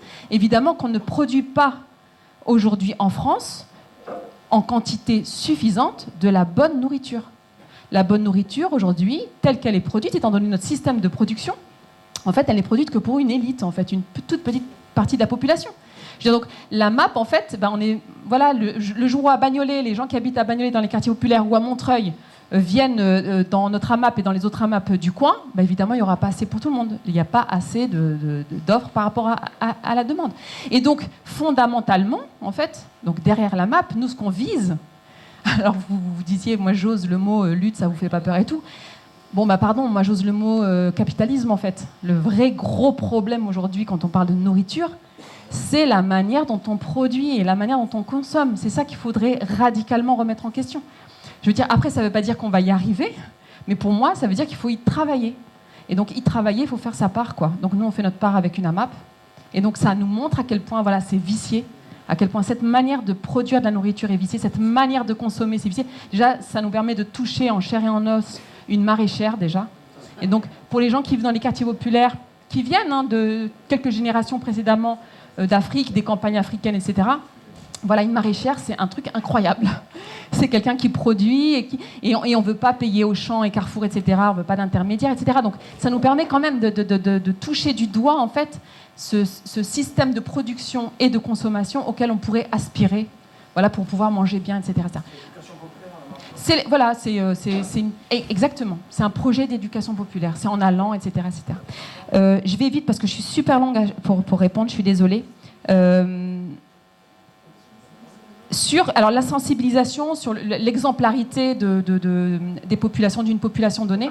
Donc effectivement, ça ne marche pas. Je veux dire, c'est pas parce que vous donnez des médailles en chocolat aux gens en leur disant mais vous êtes super écolo, bravo, en fait vous êtes écolo sans le savoir. Je veux dire, c'est pas pour autant que les gens vont participer à un projet écologiste quel qu'il soit. Je veux dire, je vous le dis d'autant plus que, alors moi j'étais longtemps garante et membre de la Commission nationale du débat public, donc j'organise des débats publics en fait. Et pour partie, ça marche. Donc, j'en parlais tout à l'heure, parfois ça marche, ce dispositif de démocratie participative où vraiment on essaie de solliciter les gens, on essaie de valoriser chez eux leur citoyenneté, l'esprit civique, etc. Parfois ça marche. La plupart du temps, quand même, c'est quand même la démocratie participative en France, c'est quand même une mascarade, quoi. Quand même. Je le dis en cours, c'est-à-dire les gens ne sont pas réellement sollicités. Je pense que vous participez à ce genre de dispositif. Vous savez bien à quel point, en fait, les questions sont très superficielles, très marginales souvent, et que le cœur du problème, en fait, est géré par quelques experts, quoi, que ce soit des élus ou autres. Et donc, voilà, ça, le fait simplement de sensibiliser les gens, de les associer sur des dispositifs comme ça, participatifs, etc., je n'y crois pas fondamentalement. Pour moi, ça peut venir compléter, mais c'est pas le cœur c'est pas le cœur du sujet. Non, pour moi, le cœur du sujet, vraiment, c'est quoi les problèmes des gens, c'est quoi les manques des gens, c'est quoi les besoins des gens. C'est-à-dire que de venir avec une grille d'évaluation, comme on l'a dit tout à l'heure, ou en tout cas des critères pour est-ce que oui ou non la population, les personnes dont on parle cochent les bonnes cases. Ça, je trouve que c'est biaisé d'avance, en fait. Il vaut plutôt, alors comme j'ai dit tout à l'heure, la question, par exemple, de la liberté de circuler, elle est fondamentale du point de vue des gens qui vivent dans les quartiers populaires et qui sont descendants de l'immigration post-coloniale, pour le dire vite, c'est-à-dire des gens qui ont été à un moment donné migrants. Ils sont immigrés, descendants de l'immigration, mais ils ont été à un moment donné migrants, c'est-à-dire que dans leur identité même de migrants, il y avait cette question de la liberté de circuler, donc de la non-liberté de circuler, d'une atteinte à la liberté de circulation. Et cette question-là, je veux dire, je peux vous prouver, mais en 30 secondes, qu'elle est fondamentale. Je veux dire, c'est le fait de pouvoir jouer dehors, c'est les espaces genrés, on en parle beaucoup, mais le fait que voilà, les filles et les femmes ont le droit de pouvoir circuler la nuit et n'importe où. C'est aussi une question de liberté de circuler, c'est la question donc, des migrants, comme je viens de le dire. Donc les migrants, les femmes, les personnes non blanches, les jeunes des quartiers populaires, il devrait y avoir cette question de liberté de circuler. Personne n'en parle. Je veux dire, ça n'intéresse pas les écologistes, ça n'intéresse pas les organisations écologistes. Voilà, parce que, et c'est l'hypothèse que je fais, dans ces organisations écologistes, les gens peuvent circuler librement. Et du coup, comme ils peuvent circuler librement, ils n'ont pas l'impression que c'est quelque chose qui est fondamentalement écologiste. Voilà, si on écoutait juste un tout petit peu les gens pour leur dire, mais voilà, qu'est-ce qui vous stresse en fait? Qu'est-ce qui vous asphyxie? Qu'est-ce qui vous empêche de respirer? Je veux dire, on entendrait énormément de choses et je pense qu'il faut partir de là en fait. Vraiment, je peux pas dire mieux que ça en pas trop de temps. Et voilà, et qu'est-ce qui fait que ça marche? Alors, encore une fois, le temps. Et ça, je pense que vraiment, toutes les Je suis trop longue peut-être pour répondre, mais oui. Bon, alors je fais court. Les dispositifs et autour du community organizing, je pense que vous connaissez, il y a des formations en ce moment, etc. là-dessus. Ça, je pense que ça ne marchera pas non plus, parce qu'en fait, ça vient de l'extérieur. Mais vraiment, il faut la patience, en fait. Mais je pense que vous savez ça mieux que moi. C'est-à-dire, on est dans un quartier donné, et on prend du temps. Et au départ, ça ne marche pas, comme je l'ai dit, c'est 3 personnes, 5 personnes, 10 personnes, mais c'est pas grave. Je veux dire, il ne faut pas non plus avoir ce culte de l'évaluation, du nombre de personnes, etc. Je ne parle pas de l'évaluation telle que tu l'as posée tout à l'heure, hein. Je parle bien de l'évaluation telle que ça nous a été vendu à un moment donné par les libéraux. Je pense qu'il faut vraiment pouvoir donner à voir sa sincérité, en fait.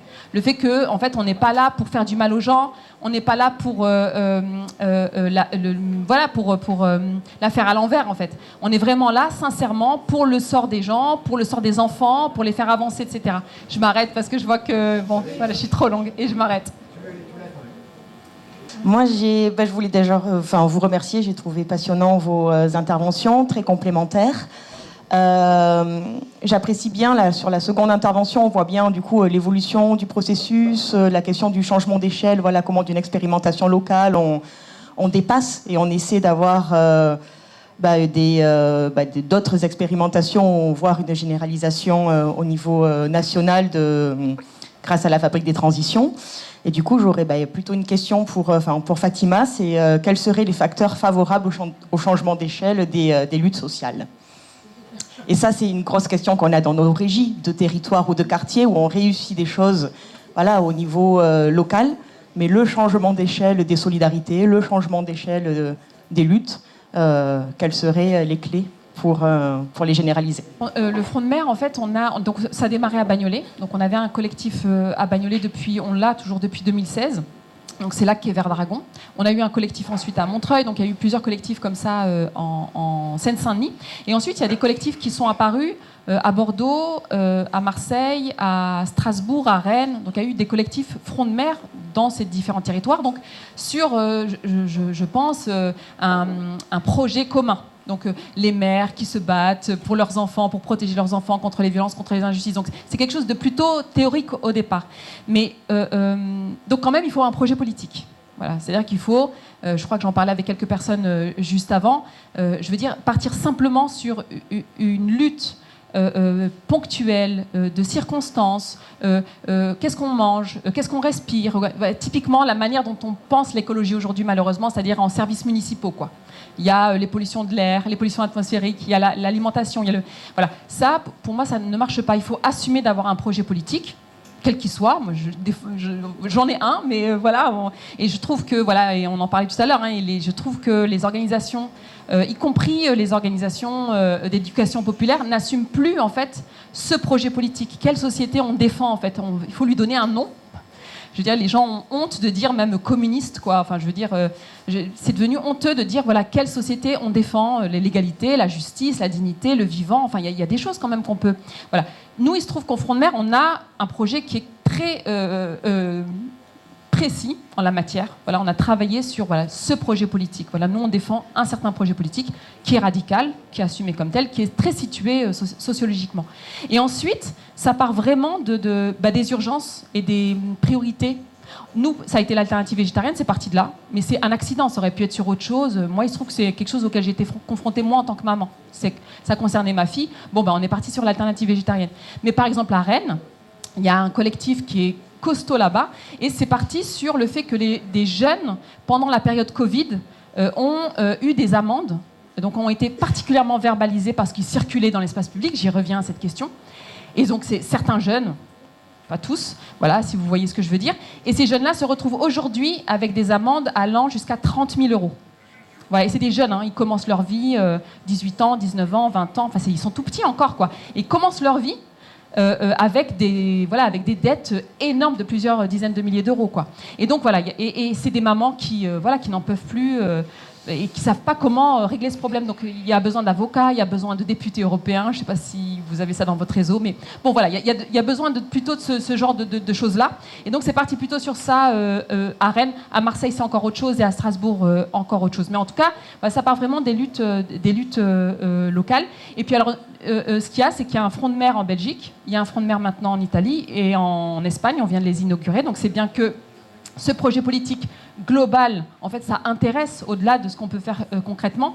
Mais donc, je pense qu'il y a ces deux choses-là, en fait. Il y a un propos général et qui doit être porteur de quelque chose de fort aujourd'hui. Je pense qu'aujourd'hui, on a besoin de radicalité. Et plus c'est radical, plus on montre aux gens, en fait, à qui on s'adresse, que c'est pas du saupoudrage, comme j'ai dit tout à l'heure, qu'on voit bien qu'il nous faut quelque chose de fort, en fait, pour changer les choses.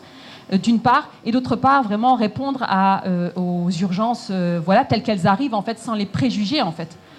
Moi, alors, voilà, il y a quand même un projet national, je le dis rapidement, parce qu'on va le restituer demain. Juste, si vous me permettez, c'est vraiment quelque chose de super, parce que... alors, en plus, j'ai pas participé, là, je parle des camarades du Front de Mer, notamment de Grigny, parce qu'il y a un Front de Mer à Grigny. C'est vraiment des femmes, des quartiers populaires, plus quartier populaire, tu meurs. Et en fait, on est parti l'année dernière sur c'est quoi nos priorités. On a eu des universités d'été, parce que voilà, nous aussi on s'est dit on va faire comme les grandes, on va faire des universités d'été. Et en fait, à ma grande surprise, quand on a fait le tour de table pour savoir quelle était l'urgence, beaucoup des mamans qui étaient là ont parlé du handicap de leurs enfants. Et effectivement, on s'est rendu compte que beaucoup de nos enfants, donc plutôt garçons, descendants de l'immigration postcoloniale, notamment les garçons noirs, avaient des 10. Donc dyslexie, dyspraxie, etc. Et aussi sur la question de l'autisme. Et donc non seulement il y en a plus, et ça on a regardé, c'est documenté, mais en plus ils ne sont pas traités de la même manière. C'est-à-dire qu'il n'y a pas la même prise en charge en fait. Donc c'est à ces deux niveaux-là. Et du coup, c'est là-dessus qu'elle voulait travailler. Alors que le Front de Mer, c'est quand même parti sur autre chose. Et tout à coup, on s'est retrouvés à devoir non. Mais je veux dire, à partir de ça, moi, j'étais pas complètement convaincue au départ. Mais en fait, voilà, c'est la priorité d'ailleurs aussi du Front de Mer Belgique, qui travaille aussi sur la question du handicap. Et demain, donc au bout d'un an de travail, il y a une restitution. Et franchement, je le dis rapidement, mais c'est aussi pour valoriser ce qu'on peut faire et que c'est fait de manière totalement autonome et c'est pas institutionnel. Mais on va restituer un livret à destination donc des parents, fait par des parents, par des mamans en fait, et c'est incroyable. C'est vraiment de l'orientation, c'est des groupes de parole, c'est un travail d'un an en fait de comment on fait pour améliorer le sort de nos enfants quoi. Et ça a été des ateliers, ça a été des conférences, c'est un enjeu presque professionnel quoi. C'est un niveau de précision qui est incroyable et c'est fait par des mamans. Et j'en profite juste pour dire tout à l'heure, tu parlais de récit et d'imaginaire. Et c'est vrai que nous, aujourd'hui, je le dis en cours, mais je pense que ça peut renvoyer aussi à vos enjeux et à vos ambitions. Peut-être qu'on se rejoint là-dessus. Nous, maintenant, on part à fond sur le culturel et effectivement l'artistique, c'est-à-dire l'imaginaire, en fait. Passer par l'émotion, Et c'est pour ça qu'on a cette exposition Feu continu, donc, qui est portée par l'artiste Rosset. Et de plus en plus, on essaie d'être de moins en moins gauchiste, en fait, avec le truc vraiment... radicalement politique, etc., vraiment arriver avec nos gros sabots quoi, de militantes, et on essaie de plus en plus d'aller vers quelque chose de plus, de plus culturel et essayer d'être plus sur du récit, sur de l'imaginaire, sur de l'émotion. Quoi. Voilà. Bien, on est réunis sur ce tour de table autour de la transition écologique et solidaire, et ça ne vous a pas échappé pour ceux et celles qui ont été attentifs ce matin. Vous entendez pas? Là, c'est bon? Oui, voilà. Donc, si vous avez été attentif ce matin, c'est aussi l'objet d'une commission, désormais. Et cette commission, elle n'arrive pas vraiment comme un cheveu sur la soupe, puisqu'il y a une histoire derrière tout ça, une histoire d'un peu plus de 10 ans, qui a commencé par une interrogation sur les questions de ce qu'on appelait à l'époque le développement durable dans les régies de quartier. Ça évolue aujourd'hui, on pourrait dire, en transition écologique et sociale. Et je vais revenir dessus. Le développement durable, à l'époque, il y avait deux considérations, c'est-à-dire la question des vulnérabilités, la précarité énergétique, la question de l'animation sociale. C'est un petit peu autour de ce sujet qu'on a développé les jardins partagés en pied d'immeuble, et puis on s'est vite rendu compte qu'avec cet outil, on pouvait faire beaucoup d'autres choses. Et puis il y avait la question aussi des activités techniques novatrices qui pouvaient apporter de l'activité économique aux régies, Sur ce sujet-là, dans le développement durable, on avait ciblé la question des déchets, qui a été un temps un peu mis de côté, qui réémerge aujourd'hui avec la question des biodéchets, finalement. Voilà, donc on avait un petit peu tous ces sujets. Ça donnait lieu à la mise en place d'un groupe de travail, et puis ensuite quelque chose qui s'est beaucoup développé autour des jardins partagés, et puis la mise en place d'une action qui est devenue une association ad hoc, Cité Jardin. Beaucoup d'entre vous ont suivi ce sujet-là. Et ces dernières années, Cité Jardin a beaucoup travaillé avec des partenaires extérieurs autour des questions de l'agriculture urbaine, de l'alimentation, du vivant, des déchets végétaux, des amendements et de tout ce qu'on pouvait faire autour de l'économique, du développement social et de l'écologie autour de ces sujets-là. Et puis bon an, mal an, on arrive à la réinternalisation de Cité Jardin, et au travers de toutes les interrogations qu'on a eues, on arrive à la transition écologique et sociale. Alors moi, sur ce sujet, je vais vous dire un petit peu comment, ayant accompagné ce processus, ce qui, moi, m'a motivé et quels ont été un petit peu mes arguments autour de ce long processus. 10 ans, on retrouve la question du temps long. Il s'est passé beaucoup de choses, des hauts, des bas, de multiples interrogations et de débats, mais surtout beaucoup de rencontres, mais aussi des préoccupations sociétales qui ont carrément bouleversé notre point de vue et donnent un élan réellement, je ne vais pas dire nouveau, mais majeur à ces sujets-là dans nos structures. Mais avant, je voudrais aussi faire un petit retour en arrière sur ce qui a été dit, et ça rejoint vraiment ce que dit Renaud. Dans les propos de Fatima, finalement, on retrouve vraiment la question des luttes, qui sont à l'émergence des régies de quartier, et le processus, finalement, me paraît assez semblable pour aboutir, à partir d'un projet politique, une déclinaison d'action sur le terrain. Et par rapport à ce que disait Julien, cette façon de coproduire, finalement, il me semble, même si je suis assez ancien dans le réseau, que les choses ont évolué pour passer dans de la contractualisation de marchés publics, beaucoup, un investissement très fort dans le champ de l'IAE, qui est malgré tout un champ institutionnel. On dit que c'est de l'économie sociale et solidaire, mais on pourrait en discuter beaucoup. On met en œuvre quand même avant tout des politiques publiques. Mais au début, il me semble que les régies de quartier, lors de la mise en œuvre, on était bien dans de la coproduction pour apporter du service, une amélioration des conditions de vie des habitants dans un projet politique. J'ai un peu connu le temps où il n'y avait pas eu la retranscription des directives européennes dans les marchés publics. En fait, on faisait du gré à gré avec les bailleurs sociaux et avec la collectivité, qui à l'époque était la ville, ce qui n'est plus vraiment le cas aujourd'hui. Et donc on coproduisait ensemble autour d'un projet de transformation sociale et politique sur le territoire. À la lumière de tout ça, moi je me suis quand même toujours interrogé depuis que je suis arrivé dans le réseau. Ça va faire 23 ans maintenant à Vierzon. J'ai pas bougé, j'ai pas eu de mobilité. J'ai été fidèle à ce territoire qui m'a accueilli dans une transition professionnelle un peu abrupte à cette époque. Je me suis toujours interrogé dans ce qu'on faisait avec ce glissement progressif vers une contractualisation normée autour des marchés publics, ce dispositif public d'IAE qui prenait toujours plus de place, et sur un territoire où il y avait beaucoup de démolitions, pas de reconstruction, où on perdait des habitants, comment est-ce qu'on pouvait garder le lien avec les habitants, mais aussi proposer un projet politique autour de toutes les transformations qui se présentait à nous dans le domaine, qu'on va qualifier d'écologique, mais que je dirais plutôt le domaine qui va nourrir et faire émerger de plus en plus grande vulnérabilité pour le public que nous accompagnons. C'est-à-dire des vulnérabilités, effectivement, la précarité énergétique qui monte en puissance progressivement, mais qui me semble prendre un sacré coup d'accélérateur aujourd'hui. On évoquait déjà un petit peu à l'époque la question de la précarité alimentaire. On passait pour des hippies peut-être, un peu. Je crois que la crise du Covid et la guerre en Ukraine nous informent qu'il il y a de vraies questions à se poser. Nous sommes qu'au début des problématiques qui émergent.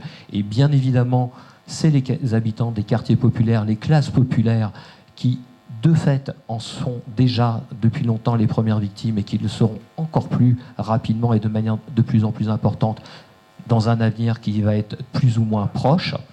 Et du fait que nous interagissons sur ces territoires, parfois où nous sommes les derniers à agir avec quelques autres groupes d'acteurs, que ce soit associatifs ou groupes d'habitants ou autres, il me semblait qu'on avait un devoir d'exigence démocratique de questionner ces sujets au plus proche du territoire. Libre à chacun de faire ce qu'il veut ensuite, mais mettre ça en débat de la manière la plus ascendante possible en partageant des expériences concrètes. Ça a commencé par les jardins, bien évidemment, et tout ce qui va avec, de manière transversale. On va toucher bien évidemment la question de la convivialité, la question de la santé, la question de l'alimentation, et puis laisser les choses se faire, ou pas d'ailleurs, dans le temps, plus tard, mais se doter d'outils pour nouer du lien, tisser du dialogue autour de ces questions-là, en fait. Et moi, c'est un petit peu toujours ce qui m'a porté lorsqu'il y avait tous ces débats depuis plus de 10 ans au sein du CNRQ, parce que je dis exigence démocratique. Nos habitants, d'une manière ou d'une autre, sont amenés à faire des choix politiques par leur bulletin de vote ou par leur manière de consommer, mais je crois qu'on peut difficilement faire de choix si on n'est pas éclairé en amont sur les sujets, en fait.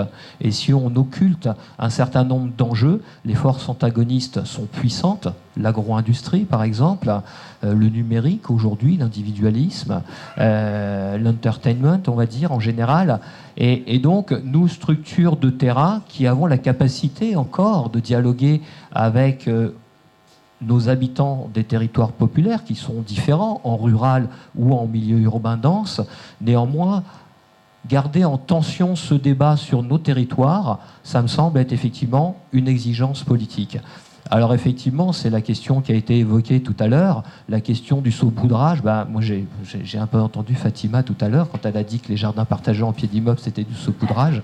Bon, ça m'a fait un petit peu mal quand même, parce que c'était un peu notre point d'appui, notre levier initial, qui a réellement participé à propulser l'action de Cité Jardin dans un autre environnement que dans l'environnement des régies, c'est-à-dire commencer à partager avec d'autres acteurs militants engagés sur le territoire, ou le milieu universitaire, le milieu scientifique, ou d'autres, on va dire, structures de financement, de manière à nous donner quand même aussi une autre visibilité.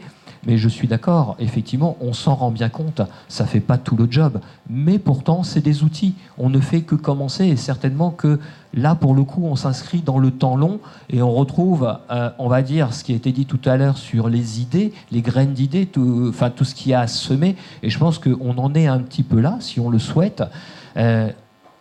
Nous, mais avec notre écosystème d'acteurs, c'est-à-dire qu'on n'a pas vocation non plus à tout porter.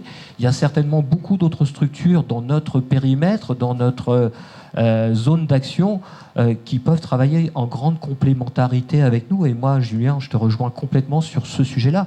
Il ne faut pas réinventer le fil à couper le beurre. Si d'autres ont déjà des actions, à nous d'apporter notre capacité de complémentarité, parfois vis-à-vis de petites associations, notre capacité à parler avec les élus, par exemple, à obtenir des financements pour continuer à co-construire ce projet. Donc moi, aujourd'hui, acteur d'une régie de quartier en milieu semi-urbain et rural en périphérie, qui portons désormais un projet agricole de démocratie alimentaire, parce que Fatima, en fait, nous, on bosse sur l'accessibilité, en fait. Ça, c'est le cœur de notre projet, et on a bien l'intention, en tout cas, c'est un projet politique, c'est de donner accès à nos habitants à une alimentation de qualité. Et on a vendu ça comme ça à nos élus, et au CGET, puisqu'on a été retenu sur l'appel à projet Quartier Fertile. Donc voilà, on considère que c'est bon pour nous, ils sont d'accord. Voilà. Donc voilà, c'est un petit peu tout ça que moi je questionne. Je fais le lien entre un petit peu ce qui a été dit, parce que je m'y retrouve totalement. Je pense que c'est excessivement complexe en même temps, parce qu'effectivement, on parle là pour le coup de système. Donc voilà, il faut pouvoir le faire vivre et le mettre en compréhension de tout le monde.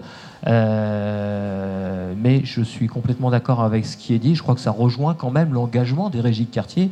C'est mettre sur le devant de la scène dans nos objectifs un vrai projet politique, quoi. Et je crois que le travail qui a été fait dans la commission transition écologique et sociale, au travers du rapport qui a été produit par Alexandre et qui nous a été soumis, nous met un petit peu dans cette perspective.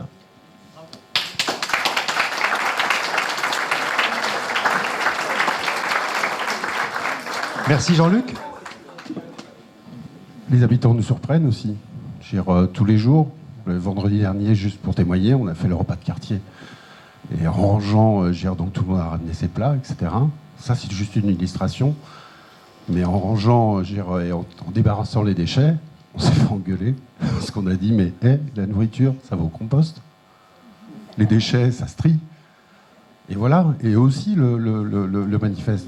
Sur une autre action, une ressourcerie vélo, et c'était pas, voilà, je suis nouveau encore dans le domaine, voilà, régie de quartier, les régies de quartier, mais c'est sur un club de Prèves. On avait monté une ressourcerie vélo. À un moment donné, on va jusqu'au bout de la démarche de tout réutiliser, de tout traiter.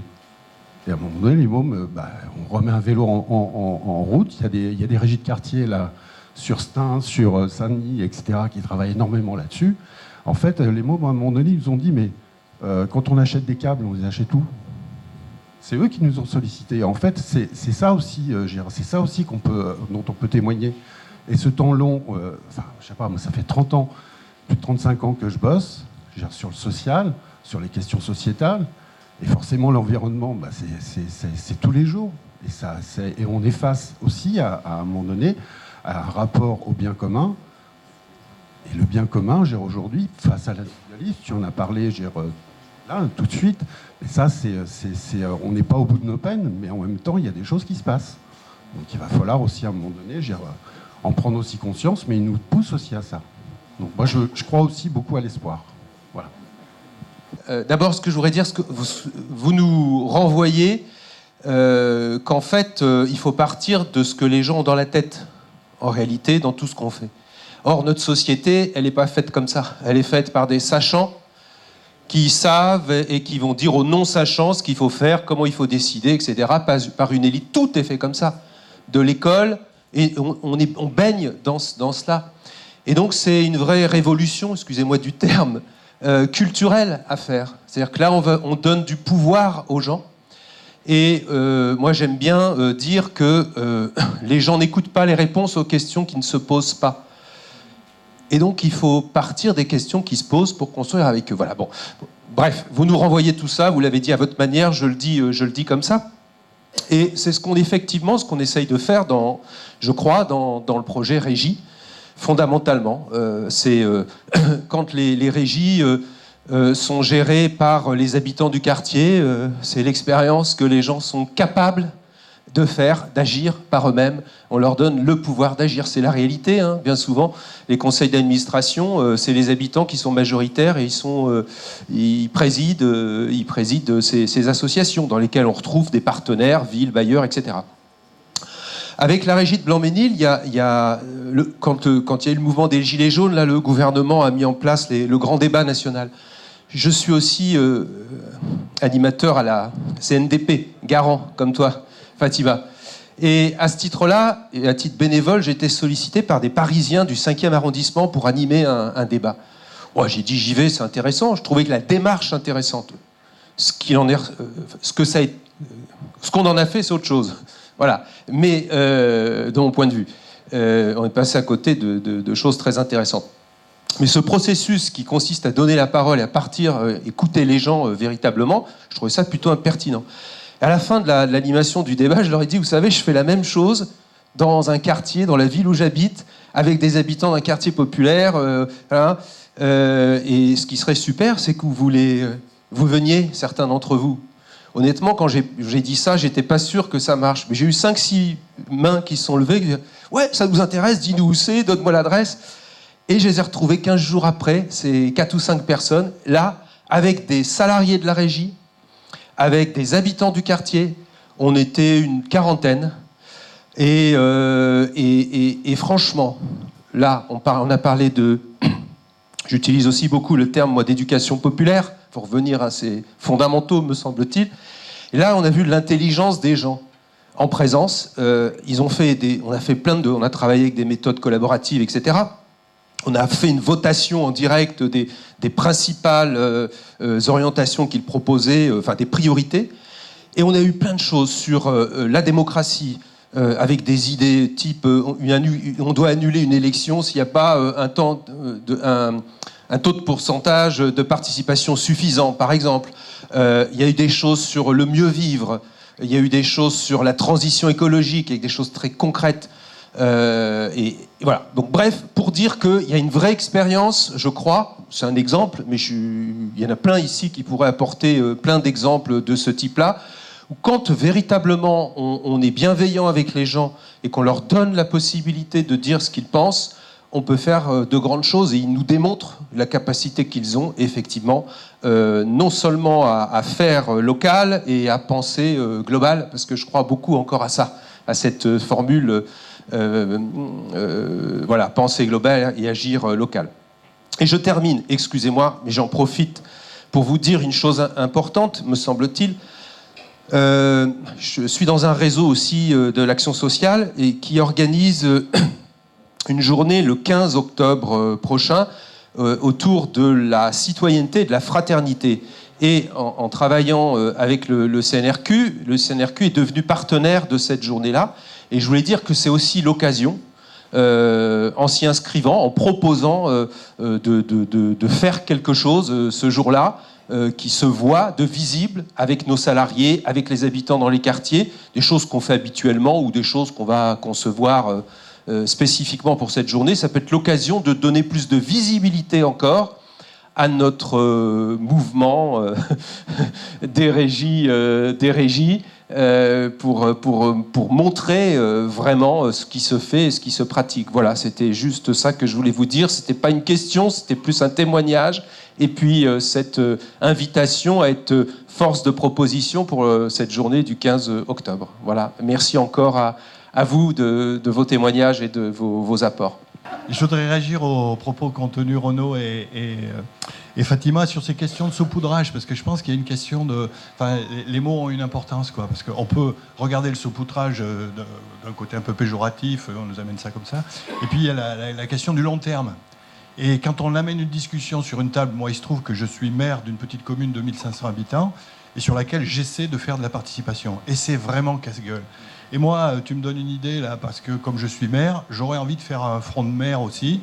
Mais de maires radicaux, quoi. Parce que moi, j'ai pas peur de parler du capitalisme. Et je pense qu'on se bagarre avec avec des allumettes pour réagir à ce que tu disais tout de suite, là, contre des mecs qui ont des ronds. Et je dis des mecs à dessein, parce que cette question du patriarcat, de l'écoféminisme, pour le mettre sur la table des discussions, c'est coton, quoi. Et donc, si on veut essayer de résoudre cette espèce d'injonction contradictoire entre une réflexion sur les structures à long terme et puis intéresser les gens qui, dans leur quotidien, si on leur dit « mais attends, on va parler de la liberté, des 3 grandes libertés, se déplacer, désobéir, s'organiser », il dit « oui, mais comment je fais pour payer les courses, moi, etc. » Et donc, je trouve qu'il est important, moi, ce que j'appelle pas saupoudrage, mais de donner des exemples. Quand tu disais la map, ça sert à rien. Si, ça sert à montrer que des gens peuvent s'organiser ensemble sans avoir la prétention de changer de modèle. Mais au moins, nous, dans ton quartier, tu as fait quelque chose avec des personnes qui pensaient ne pas pouvoir s'organiser ensemble. Donc, moi, je rejoins également ce que tu disais tout à l'heure. C'est qu'on part du besoin des habitants. Et on essaye de s'organiser avec ça, avec des personnes qui ne sont pas d'accord avec nous, mais au moins on crée une controverse. On met en place un dispositif de discussion qui fait que les gens ont l'impression, en tout cas au début, de s'organiser. Et ça, c'est hyper important. Donc ce que tu appelles le saupoudrage, moi j'appelle l'exemple à court terme. On met des vélos à disposition des gens et on facilite leur déplacement. Et le vélo, c'est un excellent moyen de liberté, accessible, qui ne met pas les ronds au premier plan, et qui permet à quelqu'un qui ne pouvait pas aller d'ici à là, d'y aller avec un vélo. Donc saupoudrage et long terme peuvent être combinés avec exemple utile, démonstration intéressante.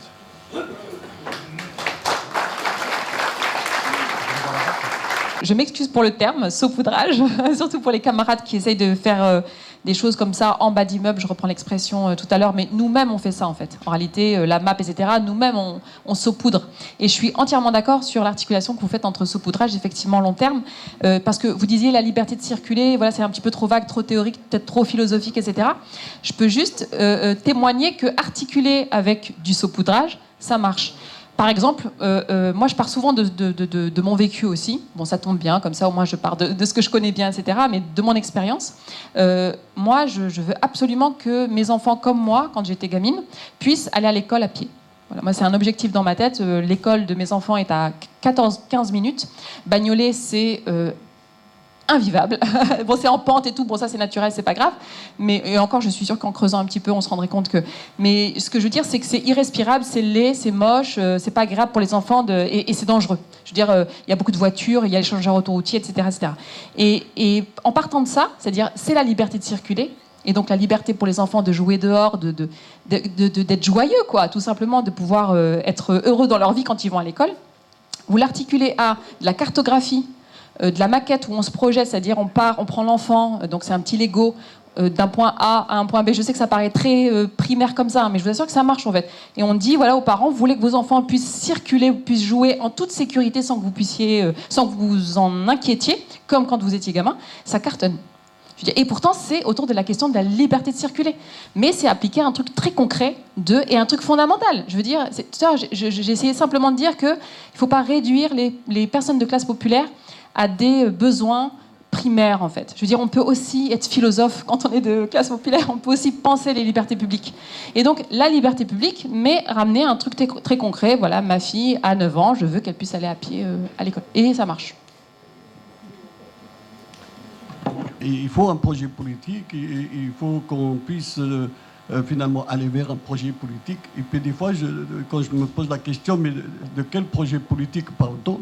C'est quoi Est-ce que c'est le projet politique de changement à ce que nous vivons tous, c'est-à-dire à l'échelle de nos territoires, ou à l'échelle de la nation, ou à l'échelle internationale? Je ne sais pas. Moi, je sais une chose, c'est que tous, nous essayons de faire un travail à partir de choix que nous décidons d'une manière collective, à porter ensemble, et à essayer de travailler une parole, une culture, que nous transmettons le plus largement possible à d'autres, pour qu'eux-mêmes puissent être partie prenante dans la recherche de ce projet politique et de cette chose que nous voulons vivre dans les prochains siècles, les prochaines années ou les prochaines semaines, j'en sais rien.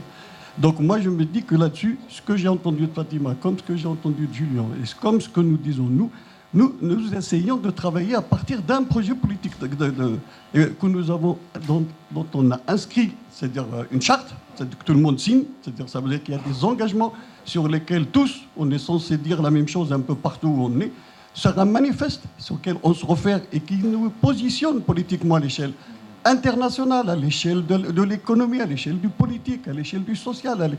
Il nous positionne et que tous, normalement, si on le lit, si on le suit, tout ça, on est censé au moins respecter ce qu'il y a dans ce manifeste. Et donc, à partir de ce moment-là, on se dit comment on fait évoluer les choses. Dans le réseau, Zinedine est là, c'est-à-dire les 4e rencontres. Donc nous, quand on veut faire travailler le projet politique, on essaie de faire participer le maximum de gens dirigés. Les 4e rencontres, on fait ça à l'échelle régionale. On a fait 6 grosses régions dans lesquelles ont participé des centaines et des centaines d'habitants des quartiers, quoi, pour essayer d'élaborer un truc et qu'on finit par un séminaire à Bron et qui a élaboré une douzaine de fiches. Hein, de fiches et 50 propositions qui déterminent le positionnement dans lequel on est pour que les gens se positionnent sur plein de choses, y compris sur le droit de vote des immigrés à l'époque, y compris sur plein de trucs, quoi. Alors simplement, non, les choses avancent et évoluent. Pardon. Je respire un petit peu. Donc, non, mais c'est ça, si vous voulez, c'est qu'on a un certain nombre de choses. Ce qu'on veut, c'est essayer de les faire évoluer. Par exemple, aujourd'hui, moi, je suis ravi qu'on parle de la transition écologique et solidaire, parce que des fois on dit social, mais c'est solidaire, pour moi, ça a plus de sens que simplement social, c'est-à-dire, tu vois. Et puis la seule question que j'ai déjà posée à Fatima et puis à Junior, c'est on fait ça dans quel cadre et donc sur la base de quelle économie, hein? C'est-à-dire, si c'est dans le cadre de l'économie libérale, c'est vrai que ça pose problème. Si c'est dans le cadre d'une économie qui sert les gens, oui. Et on a trouvé un petit point de milieu, c'est d'économie solidaire, quoi. Quand on parle d'économie solidaire, si aujourd'hui la transition écologique et solidaire s'inscrit dans une démarche d'économie solidaire, je trouve que c'est quelque chose qui peut évoluer, qui peut mobiliser beaucoup de monde. Mais il faut qu'on essaye de partager ça. Et ces petites choses rassemblées, les unes mises les unes à côté des autres, qui font des grandes choses. Nous, en Guyane, on a un petit proverbe de guyanais qui dit « petit à petit, toti ka montagne ». C'est-à-dire, en faisant un pas après l'autre, petit à petit, en fait, la tortue peut monter une montagne. Donc, on sait qu'une tortue, comment on peut faire pour monter une montagne. C'est l'ensemble, en fait, de ces transformations silencieuses qui font par la suite des choses, parce qu'on ne peut pas rentrer frontalement, comme tu l'as dit tout à l'heure, sur des économies macro qu'ils ont, comme il dit le maire aussi, qui ont aussi derrière eux des financements, etc. Mais nous, on rajoute dans ça, c'est-à-dire comment nous, vers des petites échelles, faire des choses qui se rajoutent et qui, par la suite, c'est ce que je disais tout à l'heure, comment on peut faire avec ça des choses beaucoup plus grandes, mais non pas aller contre le macro, parce que c'est un peu plus, je veux dire, plus coûteux pour nous et plus coûteux pour justement les habitants, parce qu'on ne peut pas les emmener dans ces chemins-là. Mais comme tu le fais, comme on le fait tous, comme ça, dans de petits projets comme ça, qui peuvent par la suite aller jusqu'au bout. Sachant que, comme on me disait tout à l'heure, que je veux dire, les personnes, ils ont déjà une certaine habilité, ils ont des compétences. Maintenant, c'est comment reconnaître ces compétences, comment ces capacités aussi, parce qu'ils ont un certain nombre de capacités, et comment mettre ces capacités en lumière pour qu'ils puissent, dans un temps, je veux dire, qui serait comment répondre à la question comment habiter un territoire, qu'est-ce que habiter un territoire, et comment habiter son territoire de telle façon de le transformer, comment agir sur son territoire pour le transformer en vue d'une société macro par la suite. Merci. C'est un mot valise, territoire. Ça veut dire quoi, territoire? Comment vous le définissez, le territoire? Quand vous devez gérer un cours d'eau à l'échelle d'un département, ou quand vous devez gérer un bac de récupération d'eau de pluie pour alimenter un jardin au pied de l'immeuble. C'est pas le même territoire dont on parle. Donc il faut d'abord sortir de la logique administrative du territoire, sans pour autant considérer que les administrations qui régissent ces territoires n'ont pas un rôle à jouer. Autrement dit, sortir d'un imaginaire qui nous cloisonne administrativement et sortir d'un imaginaire qui fait que les administrations sont forcément des empêcheurs de tourner en rond. Je ne dis pas qu'elles ne le sont pas, mais je dis qu'elles pourraient être autrement. Et moi, s'il y avait quelque chose sur lequel je voulais rebondir, par exemple sur la question du changement d'échelle, par exemple sur la question de la mise en récit, c'est la question de l'immatériel. S'intéresser aux ressources immatérielles. Peu importe que ça soit dans l'ESS, que ça soit dans l'économie circulaire, que ça soit dans l'économie de la fonctionnalité, de la coopération, peu importe la chapelle ou l'académie économique dans laquelle vous vous installez, si vous considérez que tout ce qui compte ne se raconte pas, ne se compte pas forcément, mais se raconte. C'est-à-dire considérer que cette dimension immatérielle, c'est pas juste un supplément d'âme. Considérer qu'on génère de la confiance, de la capacité d'agir ensemble et l'évaluer, mais autrement que par le quantitatif, et le mettre en récit pour le raconter à celles et ceux qui n'ont peut-être pas compris que ça avait de l'importance, c'est absolument indispensable. Et pour moi, le changement d'échelle, il ne passera pas par de la normalisation. Un exemple qui vaut ce qui vaut. Au départ, l'idée des 35 heures, c'est l'idée d'un partage du temps de travail. Par celles et ceux qui acceptent de réduire leur temps de travail à condition de donner le temps de travail libéré à des acteurs de leur écosystème proche. C'est venu du Nord. C'est venu d'un territoire en crise capitaliste. Mais quand on généralise les 35 heures de manière normative, descendante, pour tout le monde, de la même manière, ben ça crée plein d'externalités négatives, plein de difficultés. Alors, c'est pas pour lancer un débat sur les 35 heures, mais c'est pour dire que si on considère que le changement d'échelle tient uniquement à la question de la normalisation, on se trompe. Et alors, ça commence à être compliqué. Comment on change d'échelle ? On change d'échelle en acceptant d'étendre le périmètre dans lequel on s'inscrit. Concrètement, je démarre avec un jardin au pied de l'immeuble. C'est pas du saupoudrage si je m'intéresse à l'immatériel. Et si je considère que tout d'un coup, ça met en porte-à-faux la mairie, parce qu'effectivement, je le fais avec de l'eau potable, alors que la mairie me met ou le bailleur me met le jardin à disposition. Ah, je peux étendre le périmètre. Je peux interpeller cet interlocuteur et lui dire « Mais pourquoi on ne récupérerait pas l'eau de pluie ?» Et tout d'un coup, je suis passé d'une question alimentaire à une question de gestion de la ressource en eau. Et tout d'un coup, je peux interpeller le syndicat de la rivière ou l'agence de l'eau, parce qu'elle a sans doute, elle aussi, un intérêt à ce qu'on économise l'eau. Et tout d'un coup, le territoire, il est à l'échelle du quartier ou il est à l'échelle de la rivière. Étendre le périmètre de son activité, c'est la seule manière de changer d'échelle. Et ce n'est pas un changement d'échelle descendant, c'est un changement d'échelle qui nécessite une capacité d'organisation, oui, politique. Mais politique, pas au sens partisan du terme. Nous, à la Fabrique, on travaille avec toutes les couleurs politiques dites républicaines. On s'en fout de savoir de quelle couleur l'exécutif il est. C'est pas ça qui nous intéresse. Ce qui nous intéresse, c'est est-ce qu'il est en mesure de créer des conditions d'engagement de sa population, des acteurs territoriaux, de son administration, des autres élus, et est-ce qu'il est capable de travailler avec l'opposition ? Peu importe qui est dans l'opposition, puisque l'opposition a un rôle démocratique à jouer. Ce qui nous intéresse, c'est de savoir si cet exécutif, il a la volonté d'entrer en coopération et de considérer qu'il n'a pas le monopole de l'intérêt général.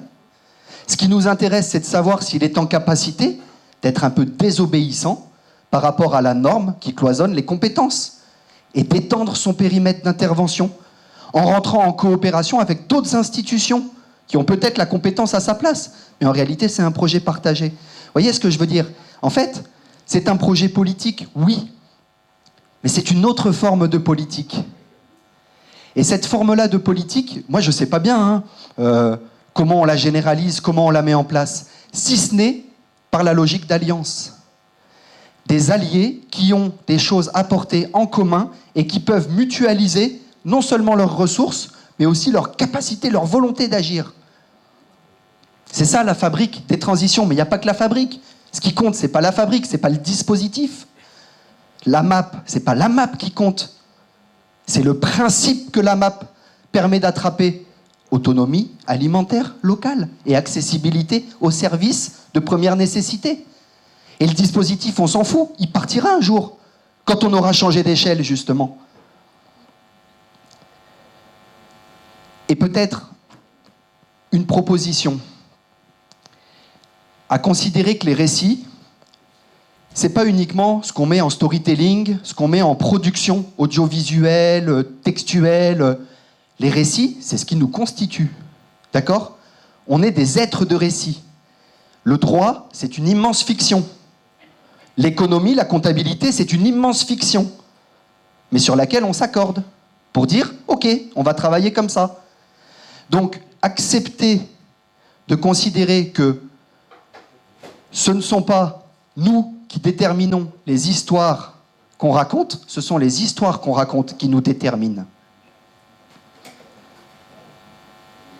Et à partir de là, il y a les graines d'un changement d'échelle, d'une transformation globale et très très puissante. Simplement, elle ne fait pas beaucoup de bruit, je suis d'accord.